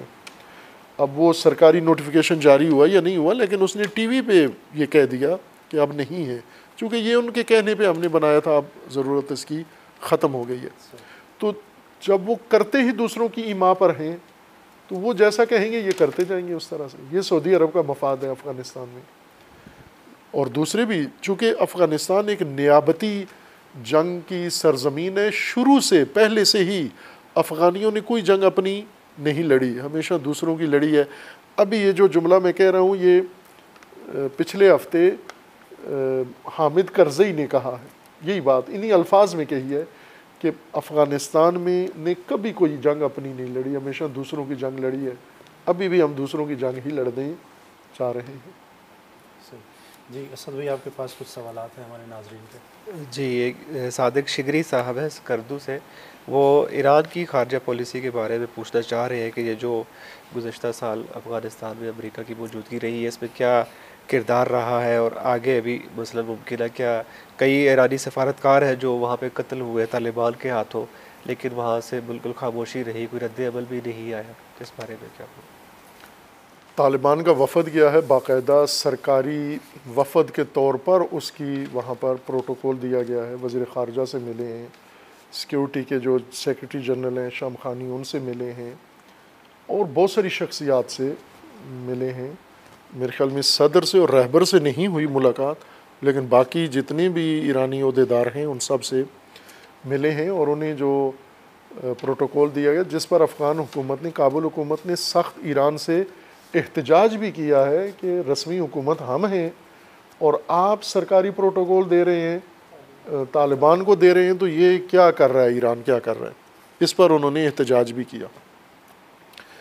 طالبان میں یوں سمجھے، عام میں اصطلاح کے مطابق کہوں کہ ایک پختگی آئی ہے طالبان میں۔ طالبان کی چونکہ سوچ اور ان کا کام اپنا نہیں ہوتا، چونکہ نیابتی کام کر رہے ہوتے ہیں نا، تو کسی کی ہی ہوتی ہے ان کی ڈرائنگ، لیکن عمل کے لحاظ سے اگر دیکھیں تو طالبان میں بہت پختگی آئی ہے۔ وہ ابتدائی 20 سال پہلے والے نہیں ہیں یا 22 سال پہلے والے جن میں یہ مسائل تھے۔ ابھی ان کے اندر یہ پختگی آئی ہے کہ انہوں نے ایران سے اپنی مخاصمت ختم کر دی ہے، سیاسی سفارتکاری شروع کی ہے۔ ایران کو پہلے انہوں نے ایرانی سفراء مارے، ایرانی خبرنگار مارے، اور اس طرح سے کافی ایران کا نقصان کیا انہوں نے، لیکن اب ایران کو اعتماد میں لے لیا انہوں نے۔ ایران کی بھی ضرورت ہے افغانستان۔ آپ یہ توجہ کریں کہ افغانستان میں کوئی بھی نظریاتی طور پر دلچسپی نہیں رکھتا سوائے پاکستانی مذہبی گروہ کے۔ پاکستان کے اندر ہمارے جو مذہبی طبقہ ہے، خصوصاً دیوبند تفکر کے لوگ، یہ نظریاتی بنیادوں پر افغانستان کے حامی ہیں، طالبان کی عمارت، طالبان کے یہ مفادات کے لیے نہیں کرتے، یہ نظریے کی بنیاد پر کرتے ہیں ان کی حمایت۔ لیکن باقی ساری دنیا اس وقت جو دنیا میں سیاست، رائج سیاست ہے، وہ نظریاتی نہیں ہے۔ چائنا نظریاتی ملک نہیں ہے۔ روس نے نظریہ کب کا چھوڑ دیا ہے؟ جب سے سوویت یونین، چونکہ انہوں نے نظریاتی ریاست بنا کر دیکھ لیا کہ نقصان ہوتا ہے، لہٰذا انہوں نے بھی نظریہ سے دستبردار ہو گئے۔ پاکستان نظریے کی بنیاد پر تھا، لیکن یہ شروع سے ہی دستبردار ہو گئے کہ نظریاتی سیاست نہیں کرنی، ہم نے مفادات کی سیاست کرنی ہے۔ البتہ پاکستانی حکمران مفادات کی بھی صحیح طریقے سے نہیں کر سکے۔ ہم اگر مفادات کی سیاست دیکھیں تو سب سے کامیاب ہندوستانیوں نے کی ہے اور چائنا نے کی ہے مفادات کی سیاست۔ تو چونکہ مفادات، ہر ملک کا دوسرے ملک میں مفاد دیکھا جاتا ہے۔ ایران نے دیکھیں عرب ممالک کے اندر جو دلچسپی لی ہے وہ افغانستان میں نہیں لی۔ ایران نے وہ سرمایہ کاری افغانستان میں نہیں کی، نہ کوئی اس طرح کی حزب اللہ جیسی یا حشد شعبی جیسی فورس فاطمیون بنائے، لیکن افغانستان کے لیے نہیں بلکہ سوریہ کے لیے۔ بھائی کہ افغانی فورس ہے وہ اور مضبوط، لیکن اسے افغانستان میں بالکل آزمایا نہیں، اور افغانیوں کو یقین دلایا ہوا ہے کہ یہ افغانستان کے لیے نہیں ہے، اور ابھی تک فاطمیون نے اظہار وجود بھی افغانستان میں نہیں کیا۔ یعنی ایران بہت محتاط انداز سے جا رہا ہے، لیکن اس کا یہ مطلب نہیں کہ ایران کے افغانستان میں مفادات نہیں ہیں۔ پہلا مفاد یہ ہے کہ ایران امریکہ کو اگر نزدیک ترین کسی جگہ سے نقصان پہنچا سکتا ہے تو افغانستان ہے، چونکہ امریکہ اٹھ کے خود ایران کے پڑوس میں آ گیا ہے۔ اور یہ کام ایک حماقت ایک لحاظ سے دیکھیں کہ دشمن کے پڑوس میں آ کے بیٹھ جانا، یعنی ایران ابھی اگر توپوں سے بھی امریکہ کو مار سکتا ہے تو افغانستان ہی ہے، باقی سب جگہ میزائلوں والی یا باقی جہازوں والی ہے، لیکن یہ اتنے قریب آ کے بیٹھ گئے ہو کہ ایرانی اپنی بارڈر سے گولی بھی چلائیں تو امریکی کو لگ سکتی ہے وہاں پر۔ دوسرا یہ ہے کہ افغانستان کے اندر امریکہ نے بار بار یہ کہا ہے کہ ایرانی اسلحے سے امریکی مرتے ہیں۔ طالبان کے پاس دعویٰ کیا گیا کہ ہے ایسا اسلحہ، یعنی ایران کو اپنے مفادات افغانستان میں دیکھنے ہیں۔ ایران نے اپنا کوئی نظریاتی وہاں پر منصوبہ نہیں بنایا، یعنی مجھے اس کے کوئی شواہد نظر نہیں آتے۔ ممکن ہے ہو، لیکن باہر انسان دیکھتا ہے، تحلیل کرنے والا آدمی قرائن سے دیکھتا ہے تو وہ قرائن ہمیں نظر نہیں آتے۔ ایک تو یہ ہے کہ افغانستان، ایران، افغانستان کے آپس کے جو تہذیب کا ایک فرق ہے، ایرانیوں کو احساس برتری ہے افغانیوں پر، افغانیوں کو اپنے لیول کا نہیں سمجھتے۔ ایرانی دنیا میں یورپیوں کو اپنے لیول کا سمجھتے ہیں اور امریکیوں کو، باقی کسی کو اپنے سطح کا نہیں سمجھتے، عربوں کو بھی نہیں سمجھتے۔ تہذیب کے حوالے سے ہاں، یہ قوم پرستی ہے ان کے اندر، یہ احساس ہے، قومیت ہے، کہ وہ پاکستان یا افغانستان ان کے لیے کوئی اہمیت نہیں رکھتے۔ ایک تو یہ وجہ ہے، پاکستان افغانستان دونوں میں ایران کی کوئی خاص دلچسپی نہیں ہے۔ ایک یہ کہ وہ ہے نہیں ہے ان کے لیے جاذبہ یہاں پر کوئی۔ دوسرا یہ کہ مفادات دیکھے جاتے ہیں۔ اب ایران کے پاکستان میں تجارتی مفادات تو ہیں، بہت شدید ہیں، لیکن آگے پاکستان میں مشکل ہے کہ سعودی اور امریکہ پاکستان کو اجازت نہیں دیتے پابندیوں میں کہ کھل کے پاکستان کے ساتھ کر سکیں۔ لیکن افغانستان میں ایران کے مفادات ہیں، اور ان مفادات کے لیے ایران نے اتنے حد تک میں سمجھتا ہوں کہ افغانستان میں اپنا عمل دخل جاری رکھا ہوا ہے، جس کا بارہا امریکیوں نے بھی اشارہ کیا ہے کہ بہت زیادہ مشکلات جو افغانستان میں امریکہ کو پیش آئی ہیں وہ ایران کی وجہ سے پیش آئی ہیں۔ بظاہر تو کہا جاتا ہے کہ طالبان پاکستان کے زیر اثر ہیں، لیکن طالبان، یہ ایک بہت اہم سوال ہے، آپ نے نہیں کیا، شاید کریں گے بھی نہیں، کہ طالبان ایک باغی گروہ، حکومت مخالف گروہ ہے، اور افغانستان چاروں طرف سے گھرا ہوا بھی ہے خشکیوں میں، اور طالبان کے پاس اتنا پیسہ، اتنا اسلحہ، اتنے وسائل کہاں سے آ رہے ہیں؟ یہ ایک بہت اہم سوچنے والی بات ہے نا۔ کون ہے دنیا میں ان کا حامی؟ حزب اللہ کو ایران مدد دے رہا ہے، یمن میں ایران کہہ بھی رہا ہے کھل کے ہم دے رہے ہیں، حماس کو دے رہے ہیں۔ افغانستان میں ایران نے کبھی نہیں کہا کہ ہم دے رہے ہیں، لیکن طالبان کے پاس ابھی جب سے امریکی انقلاب شروع ہوا ہے تو ہر روز ایک ضلع طالبان قبضہ کر رہے ہیں اس کے اوپر، ہر روز ایک ضلع پر، ایک علاقے پر، ایک صوبے پر قبضہ کر رہے ہیں۔ وسائل بے تحاشا ہیں ان کے پاس۔ کون لوگ ان کو دے رہے ہیں؟ ظاہر ہے جن کے مفادات ہیں وہی دے رہے ہیں ان کو، جن کے مفادات طالبان نے کل کو عہد کیا ہوا ہے، کوئی عہد و پیمان ہے کہ آپ ہمیں، آج آپ ہمارے کام آئیں، کل ہم آپ کے کام آئیں گے۔ یہ تو لین دین والی سیاست ہے یہ۔ لہٰذا وہ نظریاتی میدان افغانستان میں بند ہے۔ میں نے کہا کہ صرف پاکستان کا مذہبی طبقہ نظریاتی بنیادوں پر افغانستان میں ہے شامل، باقی مفادات کی وجہ سے ہی ہے سر۔ چلو سر، جب ہم یہ دیکھتے ہیں کہ اگر امریکہ افغانستان میں رہتا ہے تو بھی اس خطے کے لیے مشکلات ہیں، اور جب وہ انخلا کر رہا ہے، اپنی فوجیں نکال رہا ہے، تو بھی اس خطے کے لیے مشکلات پیدا ہو رہی ہیں، تو اس سارے معاملے کا، مسئلے کا آپ کی نظر میں ایک کیا سنجیدگی سے جو اس کا حل نکالا جا سکتا ہے؟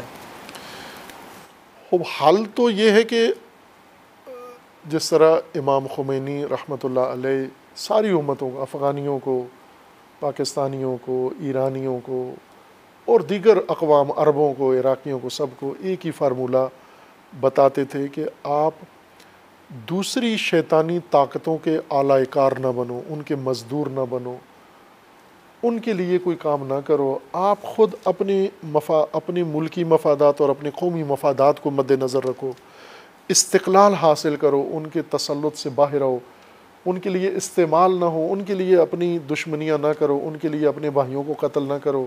شعور سب سے پہلی ضرورت ہے، شعور ان اقوام کے اندر شعور پیدا ہو، افغانیوں کے اندر یہ شعور پیدا ہو کہ ہم نے جو روش اتنے عرصے سے اپنائی ہے اس سے افغانستان تباہ ہوا ہے، ویران ہوا ہے۔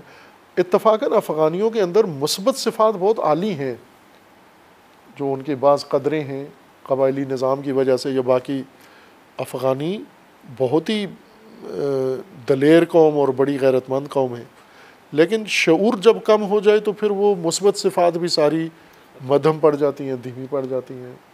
جیسے پاکستانیوں کے اندر بہت اعلیٰ صفات ہیں، لیکن یہ شعور نہ ہونے کی وجہ سے وہ صفات ساری ماند پڑ جاتی ہیں، مٹی میں مل جاتی ہیں۔ تو رائے حل یہ ہے کہ افغان قوم کسی اور قوم کو باج نہ دے، کسی اور قوم کو تاوان نہ دے، کسی اور کوئی بھی ہو، مسلمان یا غیر مسلمان، خود اپنی ایک حیثیت، اپنی ایک پہچان بنائے اور اس کے مطابق اپنے ملک کو آباد کرے، اپنے ملک کے نظام کو سنبھالے، اتحاد اور اتفاق آپس میں پیدا کریں۔ یہ جو جنون جنگی شروع ہو گیا ہے، کچھ عقل و درایت سے کام لیں۔ ظاہر ہے یہ مشکل ہماری بھی ہے، ان کی بھی ہے، مشترکہ مشکل ہے، سب کی ہے یہ۔ اور جب تک ہم بیداری کا عمل منظم طریقے سے نہیں کریں گے، بنیادی مضبوط طریقے سے، یہ مسائل حل ہونے والے نہیں ہیں، اور ہم اس نسل میں شاید حل نہ کر سکیں۔ ہم آج اگر بیداری کا عمل شروع کریں تو اگلی نسل ممکن ہے سدھر جائے اور سمجھ جائے اور سلجھ جائے، وہ ان حالات سے اپنے آپ کو باہر لے آئے اور وہ اپنے مسائل حل کر لے۔ یہ ہو سکتا ہے آج کی نسل محنت کرے بیداری کے اوپر، شعور کے اوپر، تاکہ اگلی نسل کو ہم ان قباحتوں سے بچا سکیں۔ قبلہ صاحب بہت بہت شکریہ، آپ نے ہمارے سوالات کے حوالے سے بڑے ڈیٹیل کے ساتھ جو ہے گفتگو فرمائی ہے، اور میں امید کرتا ہوں کہ ہمارے ناظرین نے جو سوالات بھیجے، ہم نے کوشش کی ہے کہ ان سوالات کو اپنے پروگرام کا حصہ بنائیں، اور جو سوالات رہ گئے ہیں ہم ان تمام دوستوں کا بھی شکریہ ادا کرتے ہیں کہ جن لوگوں نے ہمارے پروگرام میں دلچسپی لی اور سوالات ہمیں بھیجے، اور میں امید کرتا ہوں کہ اگلے پروگرام میں بھی آپ اسی طریقے سے سوالات بھی ارسال کریں گے، اور میں یہ بھی امید کرتا ہوں کہ آپ اپنا فیڈ بیک بھی ہماری ویب سائٹ BSATnews.com پر بھیجیں گے، تاکہ ہم اس پروگرام میں مزید چیزیں ایڈ کر سکیں، اور مزید موضوعات جن پر آپ سوالات پوچھنا چاہتے ہیں ان موضوعات کو بھی ہم اپنے پروگرام کا حصہ بنائیں۔ قبلہ صاحب میں آپ کا بہت بہت شکریہ ادا کرتا ہوں کہ آپ نے ہمیں یہ موقع دیا کہ ہم آپ کے ساتھ بیٹھیں اور یہ سوالات کریں۔ عمار بھائی اور اسد بھائی کا بھی بہت بہت شکریہ کہ انہوں نے اس پروگرام میں ہمارا ساتھ دیا، کیونکہ ہمارے پروگرام کا وقت اپنے اختتام کو پہنچتا ہے۔ اگلے پروگرام تک کے لیے آپ سے اجازت چاہوں گا۔ اللہ نگہبان، اللہ حافظ۔